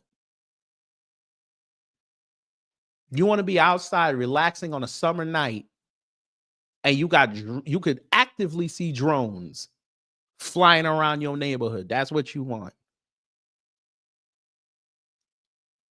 The same folk who ready to go outside saying that the government's spying on everybody, now you want the military on the street. Boy, I tell you, this is why I say they fake right wingers are fake conservative. This is exactly why I say it. Just be saying anything. I mean, you literally need the National Guard. It's out of control. We can't live like this. We can't live like this. How is Chicago out of control and crime is down? How is it out of control? Y'all don't even talk about Chicago no more. So obviously not a problem anymore. They can't live like this. Nobody can live like this. The black people can't live like this. The white people can't live like this. Black people are killing black people. Yeah, the black people are doing something about it. White people are just standing pat. Oh, wait, sorry. We got to say it the white way. White people are standing by and standing down. No, standing down and standing by. That's what they're doing. People, they're killing white people. You need to bring back law enforcement first and foremost. And let's just be. When did law enforcement leave? When did Chicago PD get off the street? I didn't. Chicago. When y'all didn't have no police? Be very plain about this also. They told us the problem was police brutality. They told us the problem was mass incarceration. That was not. There you go again, conflating. Keep going, though. I cut you off. Keep going. They said that blacks were being arrested for walking while black, being pulled over because of racial profiling.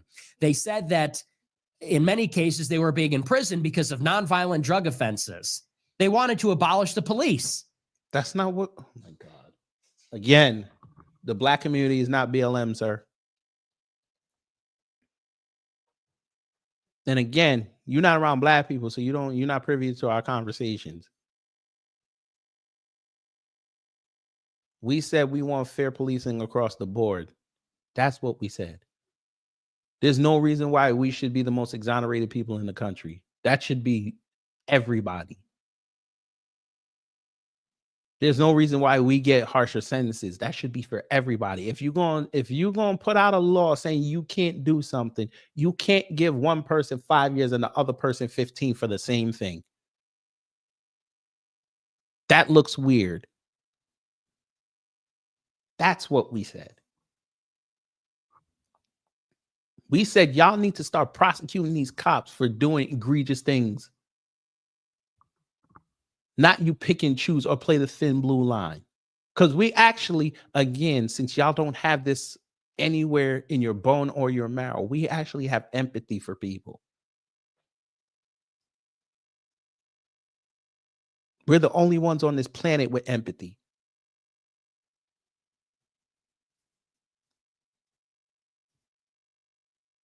But again, you're going twisted. So go ahead and twist it. Go ahead. They were wrong. Blacks were being put in jail for committing crimes. Blacks were being brutalized by police in many cases because they run from the cops. Yeah, right. That's why we get brutalized. We run from the cops. How are we going to get brutalized when we run from the cops?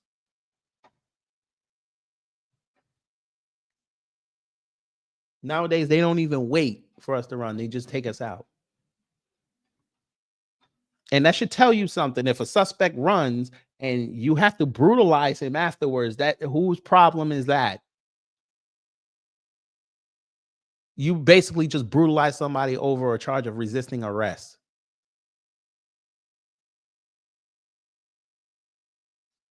And you think that's okay. But you were the same one complaining on January 6th that the Capitol Police were doing too much. You were the same one complaining that the government was locking people up for doing, again, nothing. So trespassing on a federal building, you said they were doing too much, but it sounds like you're okay with black people getting beat up for running away from the police by cops. Where's the logic, sir? They resist arrest. Because white people don't resist arrest. And they're angry. I'm sure many of them are tired of seeing the story play out over and over again. They're in fear for their life. I mean, God forbid. Imagine you're a police officer. You pull someone over at 2 a.m. at some beater car. See what I'm saying? It's always the extreme. It's always the extreme. 2 a.m. Because that's when them situations happen at 2 a.m. Because we've never seen daytime interactions with the cops where it went left. We've never seen this. It's always 2 a.m. I think he has Jussie Smollett on the mind. It's some brothers. You're alone. You got to walk up to that window on the side of the road. I mean, and you wonder why this stuff happens.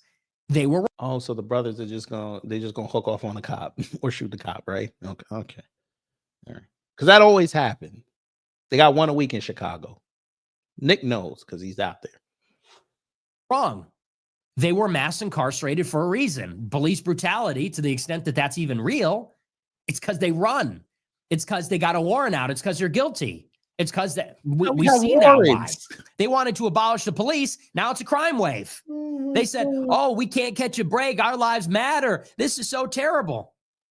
They wanted to get rid of the police. Before they could even achieve that, they're rioting, looting, murdering, carjacking, stealing. Because nobody else did that. Keep going. And the reason why now we have a problem is because everybody is afraid of what the solution would look like. The solution would be a lot of black people in jail. The solution would be a lot of cops in black neighborhoods.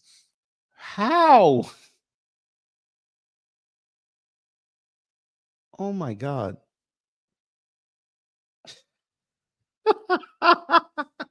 No, sir. The solution to what you said about putting police and the military on the street would be a whole lot of white people would be in jail. That would be the solution.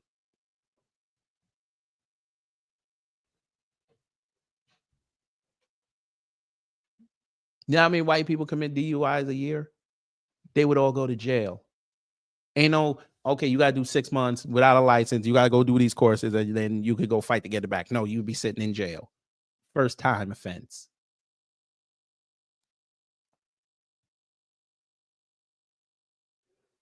You keying cars? Oh, okay, you got to go sit down for 3 months. Oh, here's the one that's going to scare you. Oh, you are arguing and yelling loud in the street? Yeah, you got to go to jail. You got to go sit down for 10 days. Yeah, a whole lot of white people be in jail.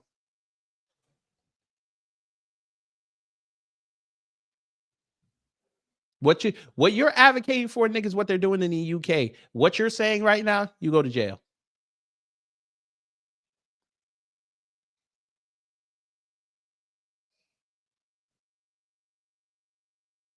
Yeah. Oh, and by the way, the streets are saying you got priors. You'd be sitting down for a while.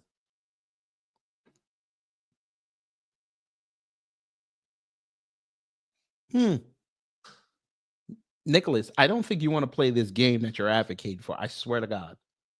Because I'll also help you with this. Once they're done with us, who do you think they're going to go to next? A solution would be a lot of black people getting the shit kicked out of them on a body cam by a cop because they resist arrest. And what do you think is going to happen to them cops when black people start seeing that over and over again?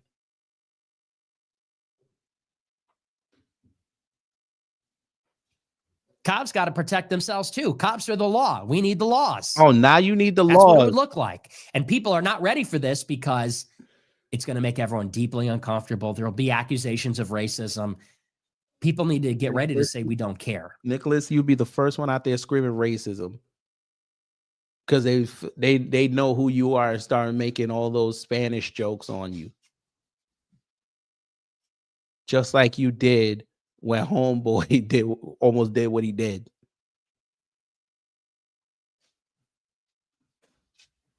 By the way, screenshot. So I'm perfectly happy to agree with Jason and say, and a lot of these black people. So then here we are.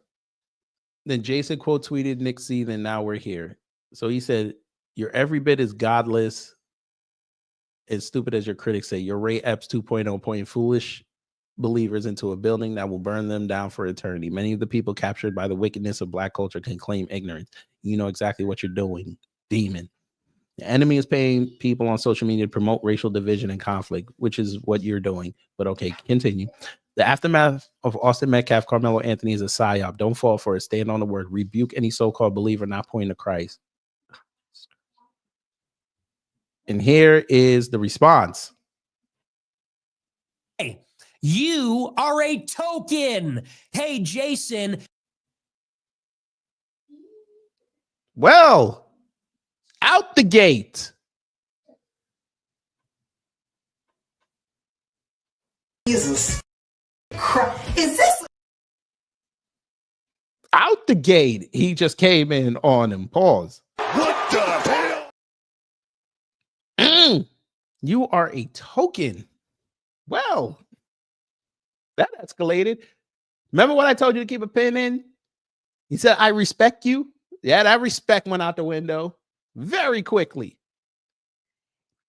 And by the way, you are a token.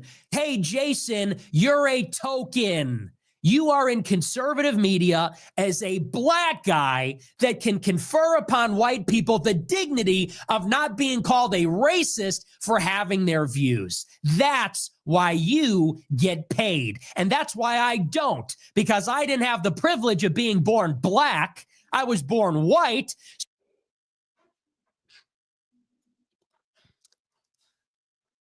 And we have a crash out.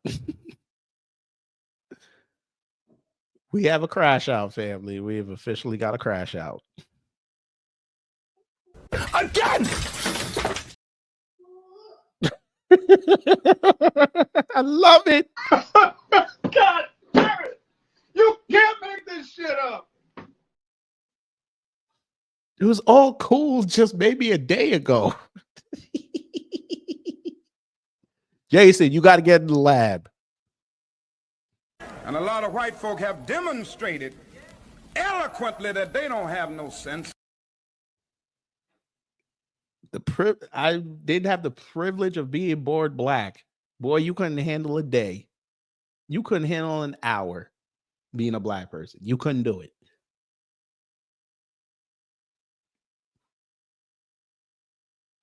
You don't even have a swagger for that. Notice, I'm going to help you, Nick, since you're young. Eddie Murphy did that on SNL. He played a white guy for a day. Yeah, he understood the assignment. Not now one of y'all would dress up like a black person and go walk outside. That's why y'all make fun of Rachel Dolezal every chance you get.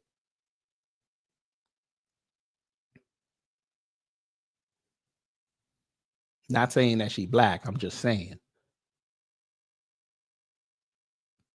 Y'all couldn't take the scrutiny that woman was getting. Y'all would fold.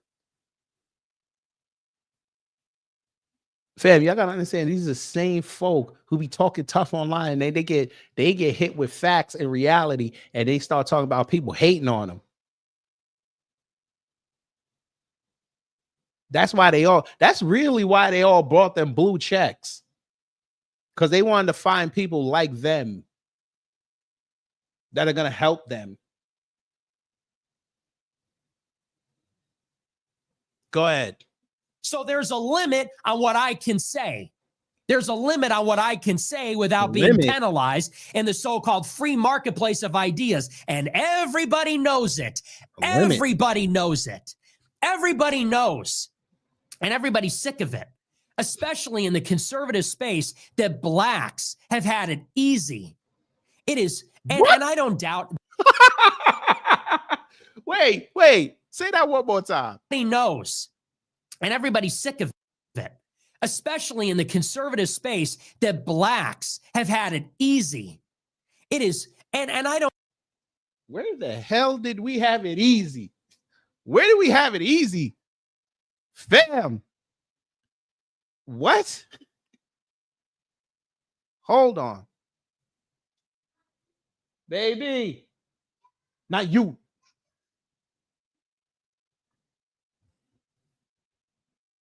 This white, this half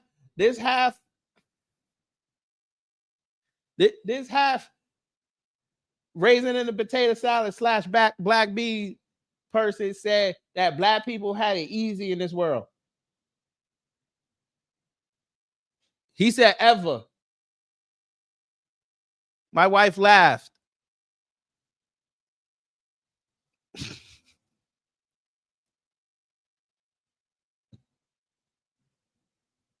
Don't doubt that he's a sincere person. I'm sure he's a sincere person. I'm sure he's genuine. But you just called him a token. But you are playing by a different set of rules, pal. You have training wheels on. What? Sir. No. Here's the problem, Nikki. And this is what I keep saying about MAGA and MAGA adjacent. Y'all don't vet anybody. You let anybody in. Anybody could get a run in MAGA. Y'all let Jason Whitlock in, and now you don't like it because you didn't vet him correctly.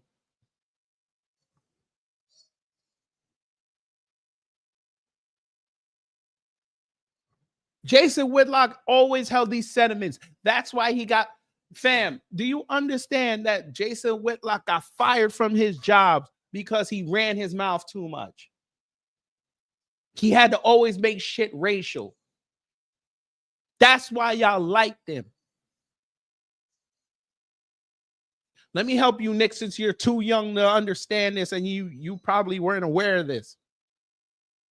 He was writing for the Kansas City Star. He went to a game, the Chiefs and the Patriots. Them Patriots fans almost put hands, feet, and lobster rolls on him because he was in the crowd talking ish to white folk in Kansas City.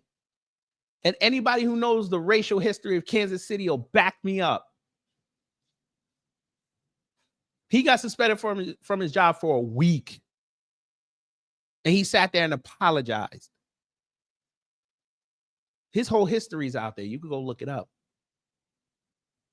Every time he's lost his job is because he ran his mouth on white people.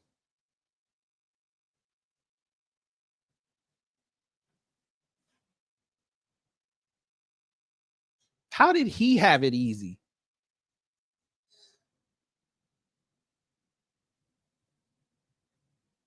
He had it easy when y'all let him in. That's when he had it easy.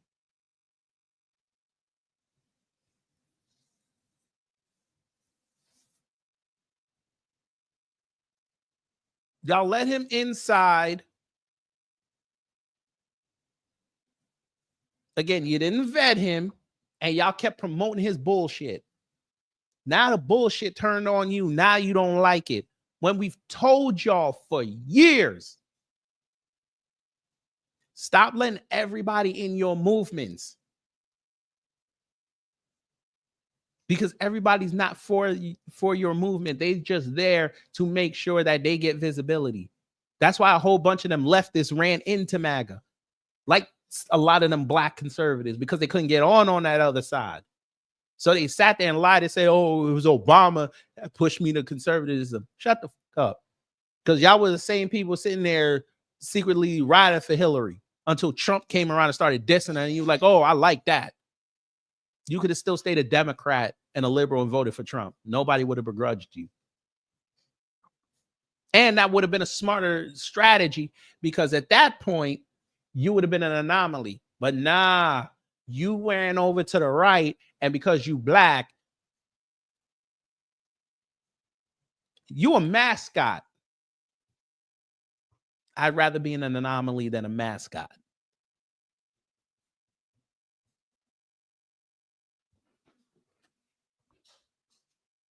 But go ahead. You think you've earned it?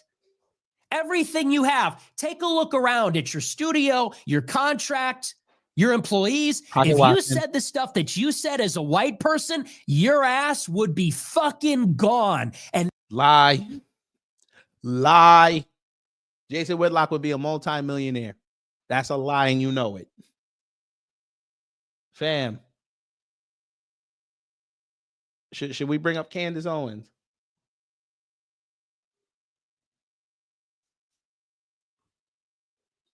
Should we bring up Fox News? Because maybe y'all don't know this, but them commentators started getting at white people. The black ones too.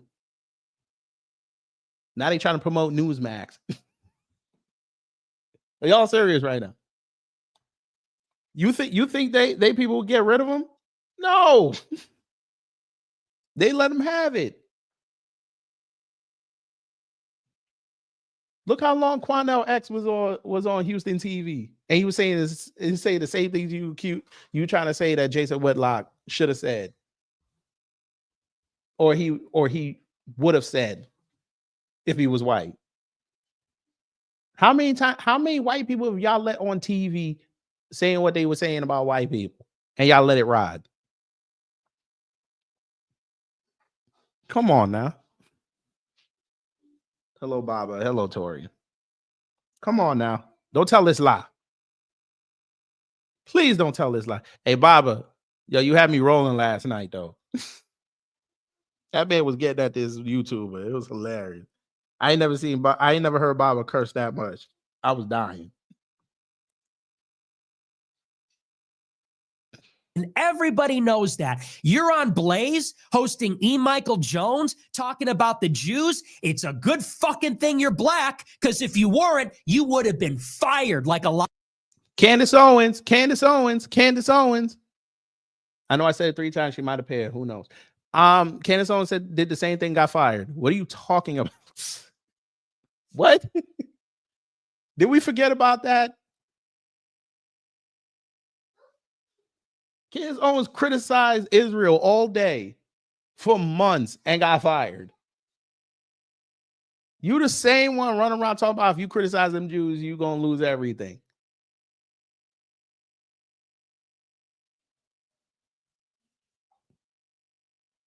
Glenn Beck is too scared to fire that man.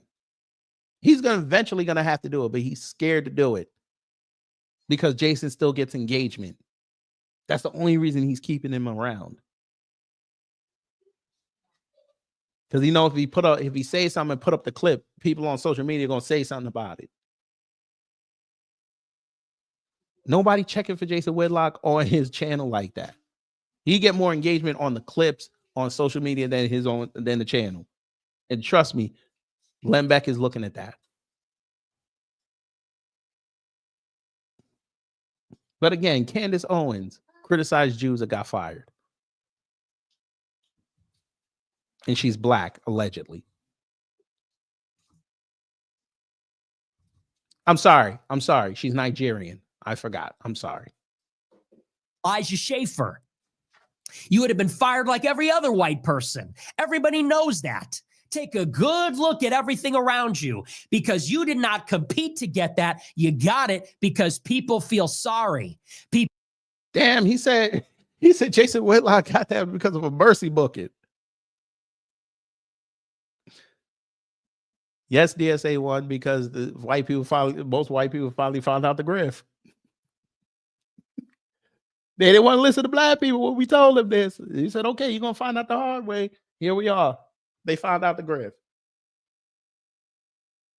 Her turning Roman Catholic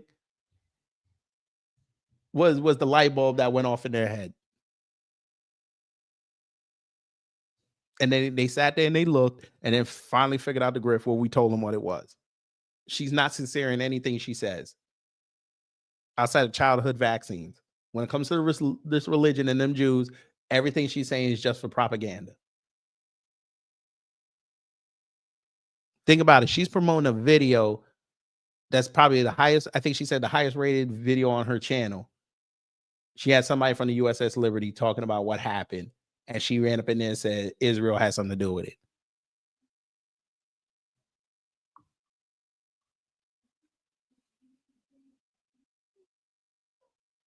Now she's talking about JFK might have got assassinated by Israel. Like, come on. You got a big name. Go get the files. It shouldn't be that hard. Prove it. People don't want to be called racist. They feel sorry. They need a black person to give them credibility. No, they don't. And if you can't see that, then you're just as ignorant as BLM. If you can't see that, if you can't be honest with yourself about that, you're just as ignorant as the marchers. As a matter of fact, you are as ignorant as the marchers. Woo! Just another ignorant crybaby. And you know what? What?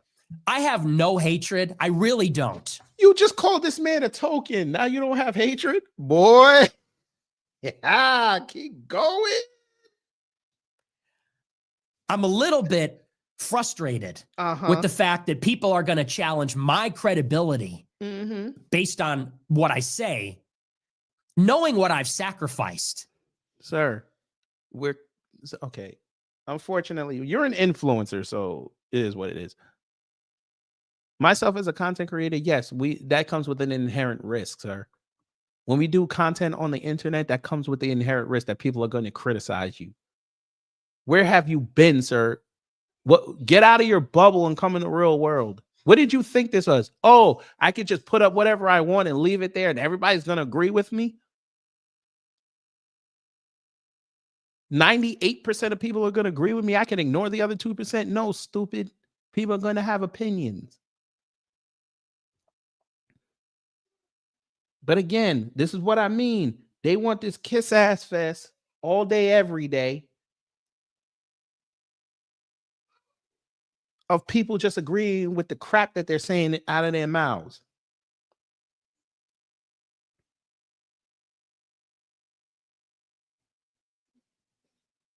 Like, come on, dude.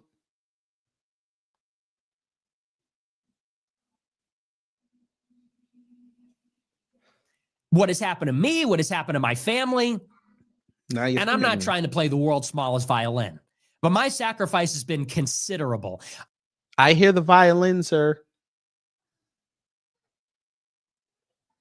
Again, when you say stupid things that you be saying online, yes, they're going to come after you.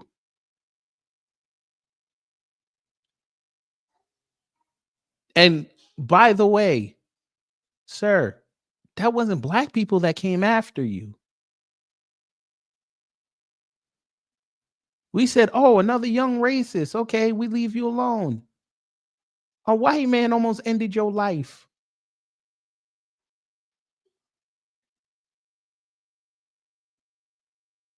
A woman got to put hands on you. That wasn't us. And you in Chicago.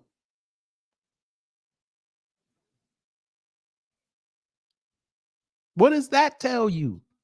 Sounds like y'all got a white crime problem in Chicago, in Chicagoland you need to fix. I have had a considerably more difficult go than almost anybody because I was willing to tell the truth before it's fashionable about Israel, about race, about globalization, about a wide variety of subjects. Ever since I was 18 years old, I have been censored. I have been financially blacklisted, had to endure financial hardship. I've been targeted. My family's been targeted. So for somebody to come and challenge my credibility or whether I'm being honest, it's totally outrageous. I have no hatred in my heart for people. I have no hatred in my heart for anybody. You call that man a token. Anybody for that matter, and not for a group based on their race. And I have friends from all different races. It's not hatred. You know, we can't play that card all the time and bitch about racism every single time. With that being said, with all of, and it's important to clarify that because you don't want to be typecast as the angry white man that's trying to gin up. I'm not trying to gin up racial resentment. I'm really not. I'm trying to tell you. You just said if that man got a pass because he's black. For what he was saying. If he was white, he'd have been fired. What do you? They just be lying. Tell you how white people feel, and I'm trying to tell you the truth. And well, for one, you can't tell how white people feel because they already found out that you mix, so you can't talk for white people. You got to talk for the mix Latinos. That's who you talk for. Here's the truth of the matter. He's going to give us the truth. Are just fucking done. We're done with the excuses. Yeah, okay. We're done with the white guilt. We are done with crybaby. Y'all were so done with the white with the excuses. Y'all made an excuse for Daniel Penny for an entire year. Y'all are so done with the excuses. Y'all are still out there fighting, changing the story of what happened with Carmelo Anthony and Austin Metcalf. When there's a whole police report out there saying that Austin touched that man multiple times. Fam, it's gotten so bad with that story. They're talking about now he walked in the tent with the knife in his hand. That's how bad it's gotten. That's the new thing. Because the police report says that it was a downpour happening. So yes, he ducked in the tent to get out of the rain. And guess what else the witnesses said? The two brothers came in there on some BS saying, get out of our tent.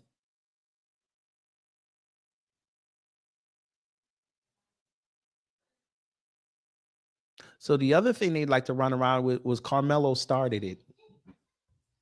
Yet multiple witnesses said that the brothers started it. Interesting how that works out, right?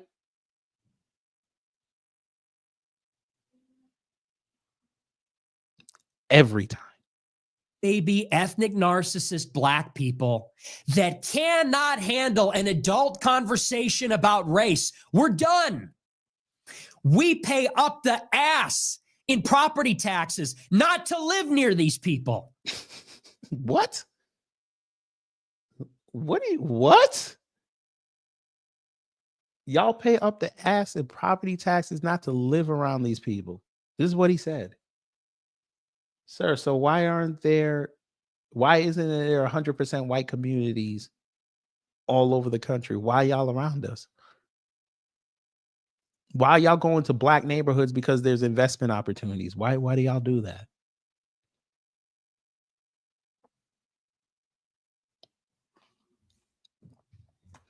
By the way, Nicholas, since you want to say all that, you pay all this property tax up the ass to get away from black people. So you admit that there's bias going on in this country when it comes to black people. The fact you literally just explained white flight.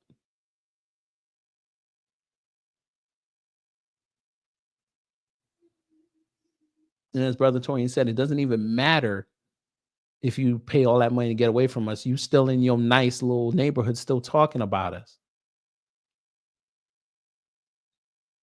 Matt Walsh lives in fucking Green Hills, Nashville, where the houses start at $1 million. Still talking about black people. Candace Owens, the same thing. Lauren Chen, before she got up out of here, same thing. Nick, you live in fucking Chicagoland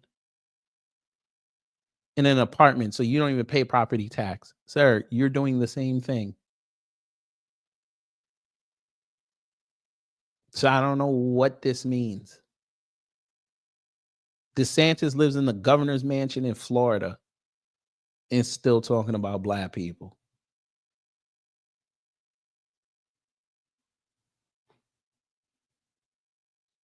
Steven Crowder down in Texas, still talking about black people. Alex Jones got a whole compound in Texas, still talking about black people.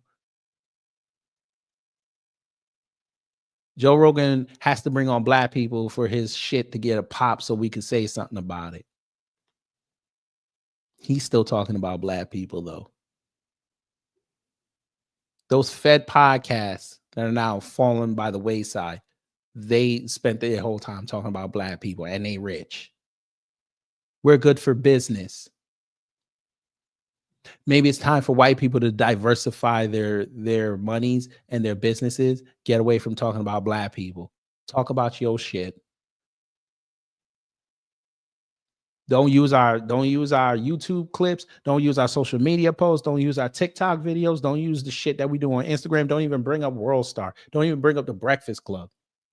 Even though that's not technically black, but you know what I mean. Don't even talk about black culture no more. Go talk about white culture, right? And show us you can make the same amount of money or more. Show us something. Go ahead, Nicholas. From this day, April 9th, 2025, talk about number white issues. And if somebody in your chat brings up black people, block them immediately. Say, we're not talking about black people here on this channel no more. If that's what you're looking for, go somewhere else. Lead by example since you're the young bull out here. Lead by example. We work hard. We pay our taxes. We go. Who the fuck is we? Who is we? He's speaking French, family. Finally got there. Who is we? Who is we? So now he's going to say white people, only people in here paying taxes. Black people don't pay taxes. All right. Go to work.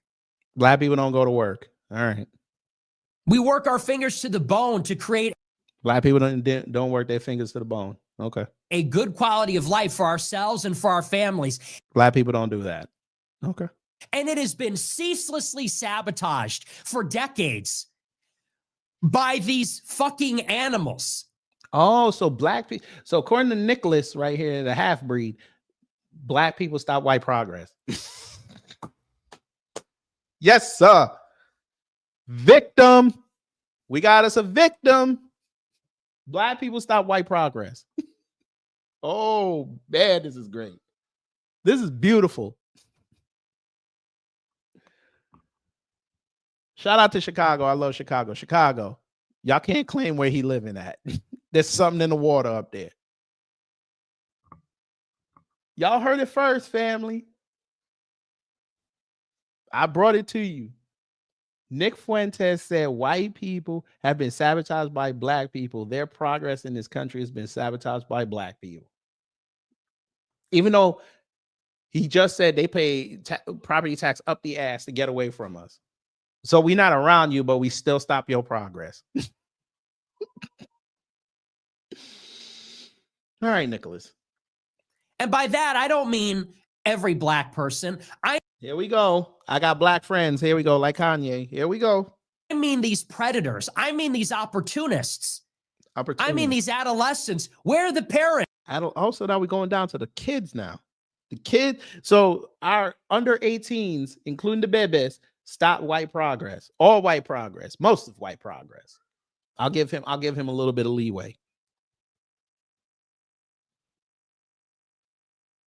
The black baby sucking on his mama titty right now, or her, or the little black baby girl, or the twins sucking on mommy nipples right now to get some nourishment so their brains can develop, is stopping a white man with 2.1 kids, a dog, and a white picket fence and property taxes up the ass. That's what he's saying. This is beautiful. This is beautiful. You gotta love this victimhood, family. I love it. Continue being a victim, sir. In your Men's Warehouse suit. Go ahead. Where's the community now? Where are they? I'm talking about these young adolescent men, black men, that film themselves running over a physics professor on his bike in New Mexico, laughing. First off, he just fucked that whole story up. He just fucked it up. What?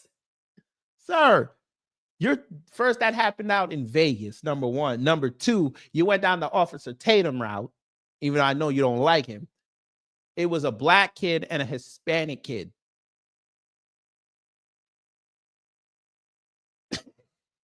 The black kid was filming. The Hispanic kid was the one that ran him over. So if you're going to tell a story, tell it correctly. If you're going to bring up an anecdote, make sure you annotate it correctly. And kill him. I'm talking about the young black men that break into 20 businesses in Downers Grove overnight and loot the cash registers.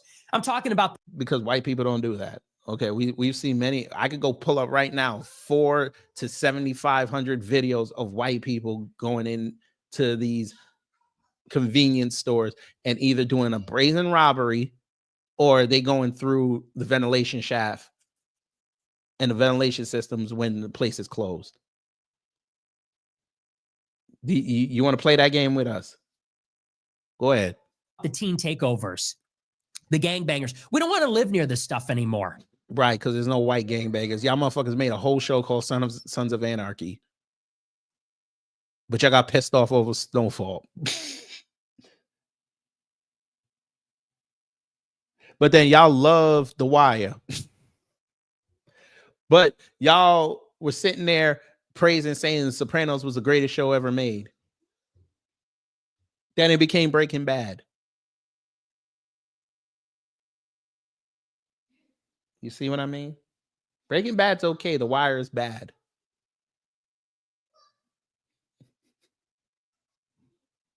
And we all know what's going on. We all know who's doing it. We all know what it is. Go ahead. You think he's going to say it's the Jews?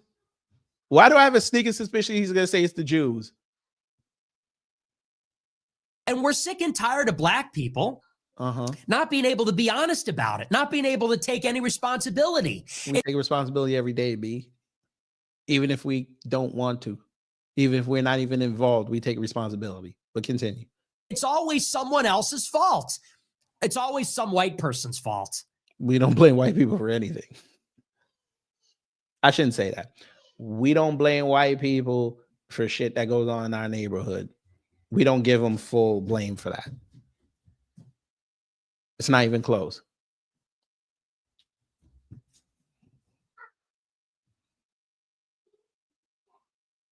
I know what this is. You think we don't take accountability for our actions. Y'all are still pissed off that that boy took an L.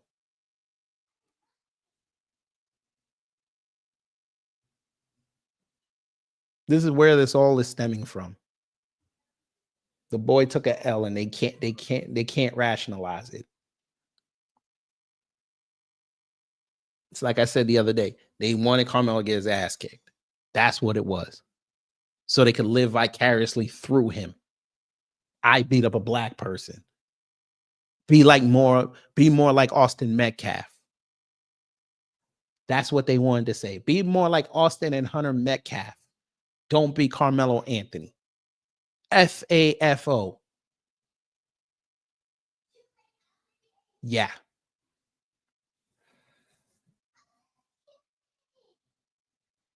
It's racism. It's poverty. It's the culture. It's the New Deal, the Great Society. It's Lyndon Johnson. It's the Democrats.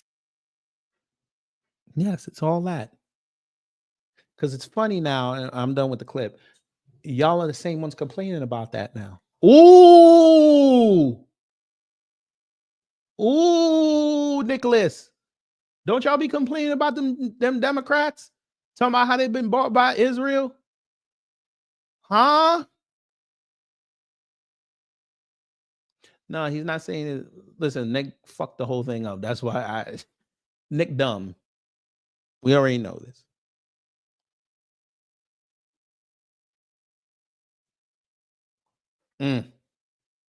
That's nasty work.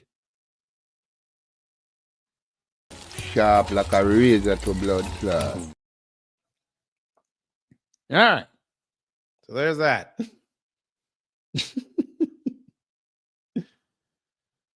Boy, oh boy, oh boy.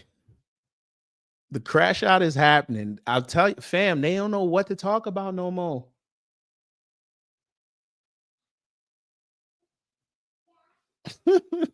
They don't know what to talk about anymore. I told you, they crowd don't want to hear about black people no more. And if you think I'm lying, the evidence is you're starting to see white people listen to the full story of what happened down there in Frisco, and they're saying what? Don't put hands on people. The same thing we said all week. Don't put hands on people. But now they argue with white people over that. Continue arguing. I like it.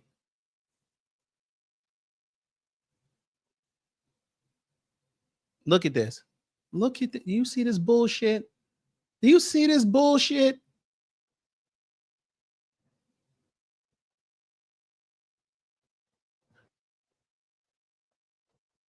Oh my God.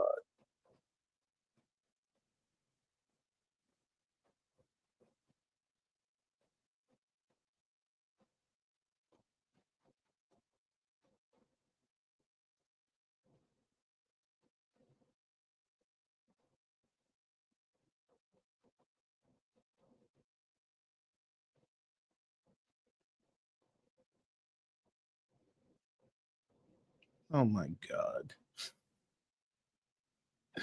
Sorry. I thought I had it up. Oh my God. You got to hear this bullshit he just said. Attention that Mr. Anthony is getting right now for what he did. He struck a blow for blacks. What do you think goes in the mind of the average Black kid who may feel like they're not getting attention at home, they're neglected at school, and they're not popular? What do you think they're thinking if they see this type of money rolling in and this type of attention and love? They're going to want that type of attention and love too. And your child is now at risk. You're making over and over young kids who are lost and just want to feel accepted, to feel like one of the reasons that ways they can be accepted as a Black kid is to strike a blow for Blacks against a white. What the fuck? What? What is he talking about? Oh, so the young kid to get some street cred got to go knock off white people. What are we in the 80s and this is the gang? What is this? And look, he only said this because he's in front of this white woman. Yes, that's Tommy Lahren, the blue-eyed white bitch. The woman with a Cuban husband. Who's about to make more Nick Fuentes. But all right. They just be talking. How you doing, sir? Better than Nick Fuentes. How you doing, everybody in the chat? What the fuck was he talking about? He's going back to gang culture. Carmelo wasn't in a gang. That's what I'm saying. I don't know why he brought this up. I don't know either. Because he in front of the white woman. I don't know. Do you know that lady? I don't know. Hold on real quick. Oh, hell no.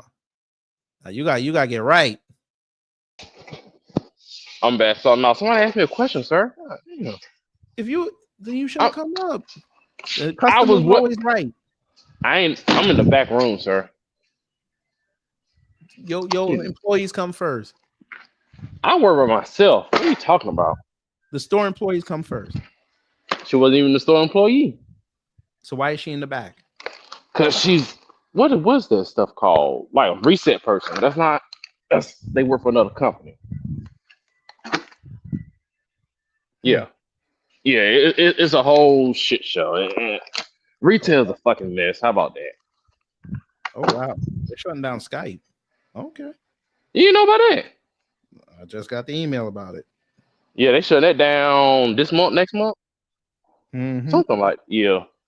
Oh, yeah, I know them white supremacists mad, too, because something came across my screen while you were streaming. About LeBron James getting his own Kent doll. I said, Lord have mercy. Okay. I don't care too much about it, but you know how them folks are. That's gonna be, I don't know, but Nick Fuentes, whatever his fucking name is, I don't care. He's full of shit. This is the same dude who was on an interview who got bloody red and laughing because a white Italian white woman was dating a Black guy, and like it didn't bother him. It bothered him so damn bad. I don't want to hear that messy talking. He can go kiss somebody's ass for that shit. Mm-hmm. Like you said it best. The American racists say one thing and then 10 seconds on themselves. That's my screen. I don't. You doing talks later on tonight, right? No, tomorrow. Tomorrow, okay. No, I'm making sure I had my schedule cleared because we're gonna talk about them dry ass protests because they, tragic. But yeah, man, fuck all the blue-eyed white bitches. Fuck all these damn folks, man. I'm just, that was a painful. That latter part of the stream was painful. It just really was. But I'm gonna let my plane there and get back to work. All right. That was Wallow J. Who cares? But yeah, I feel absolutely nothing for them. Yes, sir. Yeah, I kind of came in halfway through because today was leg day. But yeah. It was what? Oh, leg day. Oh, leg day. Yeah. So based on what I already heard is definitely more of the same. I have to go back and listen to the part where I guess it was Matt versus Megyn. No, that was a white fight. Yeah. So I don't know how Fatlock is gonna respond to this, and honestly, I truly do not care. Let me That's look. that's a him problem as far as I'm concerned. He don't get it. And you know what's funny? We told him that they was gonna turn on him. And he's still gonna be up there tap dancing too. I guess. Oh, he talking about Nike. I couldn't be that pathetic. Look at this. Oh, he put that out there. You talking about Nike? Somebody calling him the token. See, now that's going to be the new thing. Token Whitlock or Jason Token Lock. That's going to be his new thing now. Hung out with the guys who tried that in a small town last. There it is. And he says, "I'm the guy." No kidding, dummy. Talking about I'm the guy in the middle. Duh, Captain Obvious. Right, but he's the same one that said it shouldn't be about race. Oh my God. And that's what Tommy was talking about at the end. Ironically, Tommy. What he said made no sense. But then again, it piggybacks off of what Jason Whitlock said a couple of days ago when he tried to blame what happened down there in Texas on disc culture and had a picture of Aubrey and Kendrick up there. Like, what? That made no sense. I tell you what, like I tell you, what is the motto? The foundation of every grifter's grift is the degradation of Black people, especially foundational Black Americans.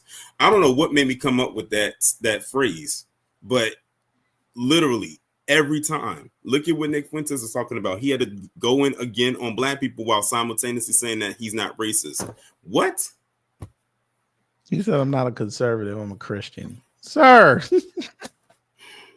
Conservative you're on is not the a right. religion. You're on the right. Fine. We won't call you a conservative no more. You're on the right. Oh, he got that Asian guy up there again, and I see he dyed his hair storm white. Mm-hmm. That's probably like one of the only quote unquote friends he has, because he always has them up there.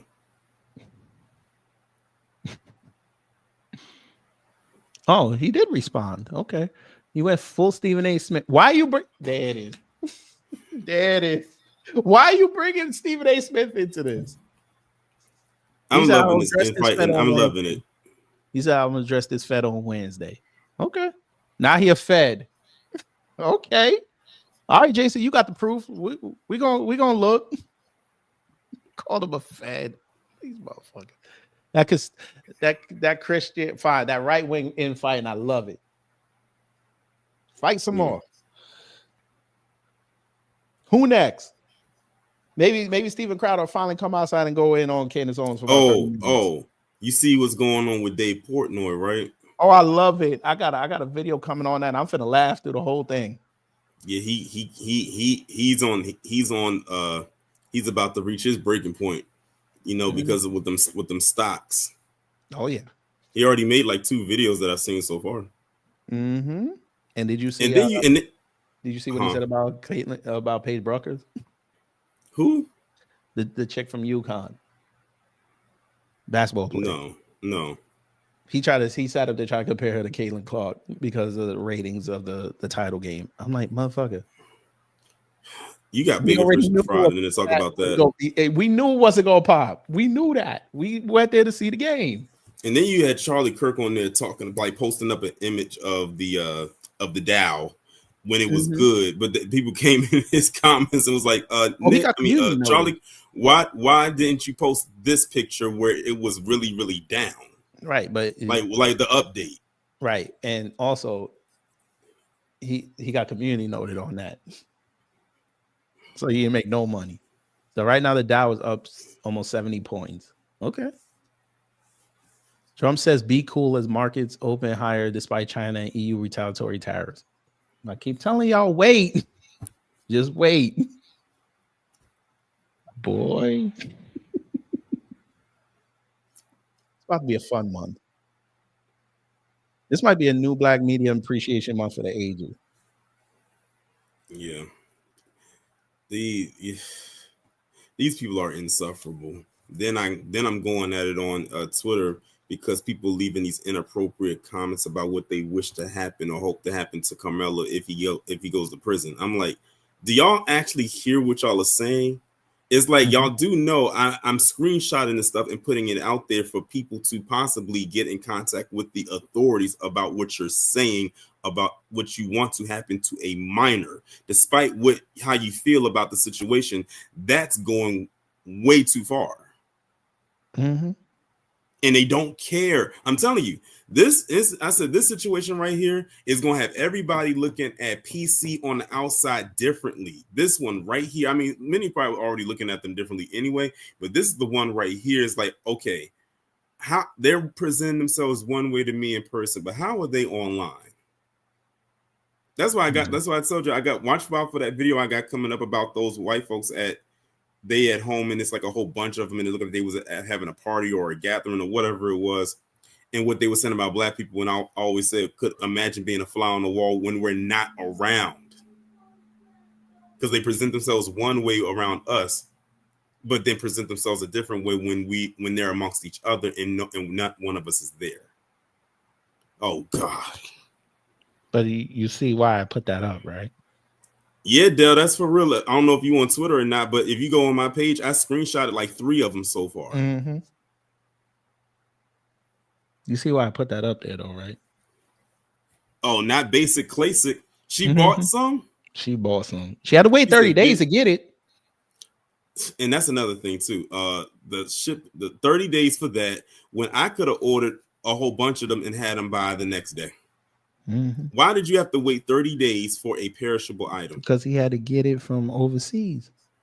And then had to pay all that shipping and handling. I'm like, y'all spent $17 for shipping and handling. Mind you, you're already paying like 20-something dollars, maybe even more. So now you're up near $40 to wait a month for something. So what did you not do? What didn't you do? You didn't eat pancakes and waffles for a whole month because you was waiting for that? You must be out your mind. Yeah, I got 2 videos coming. I got one on this Quentin Brunson deal, and then the one I just told you about. We're gonna get active this week and next week. We're gonna get active. Yeah.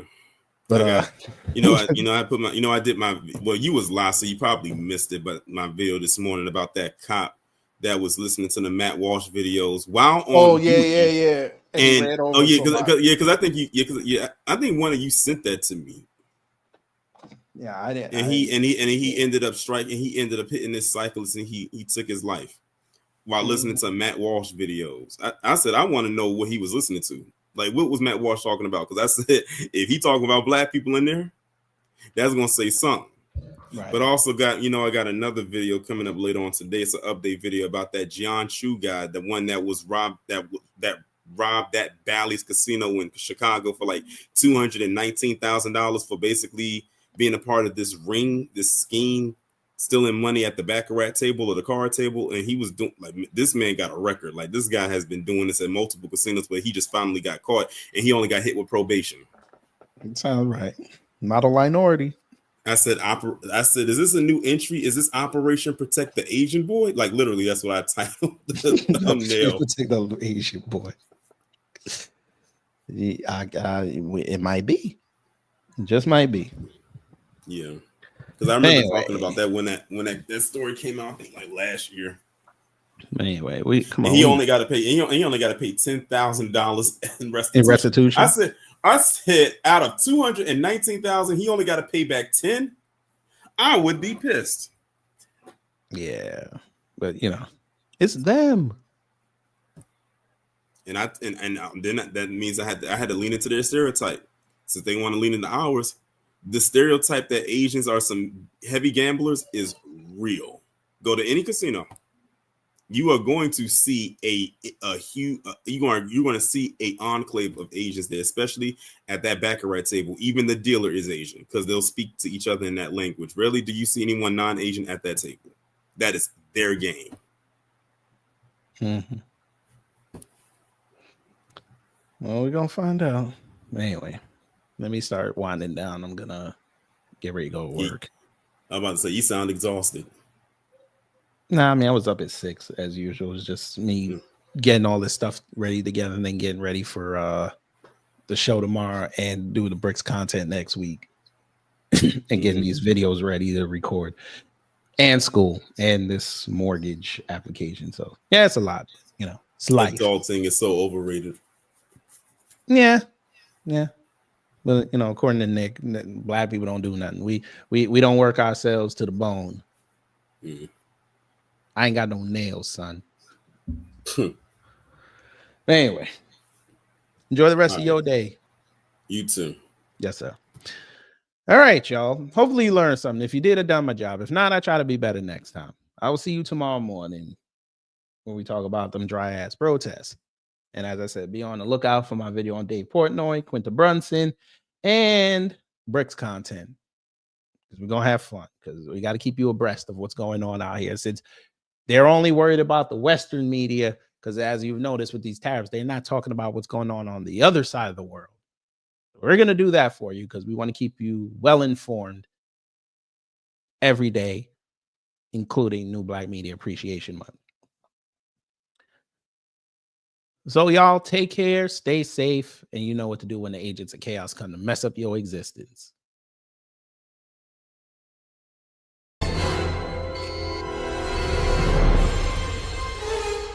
Time's up. But did we have a good time here?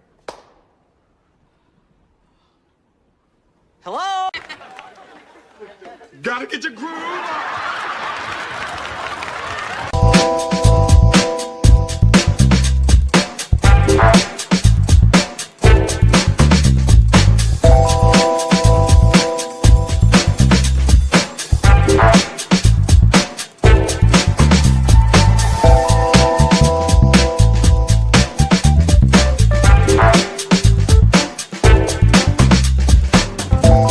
At the end of the day gotta end.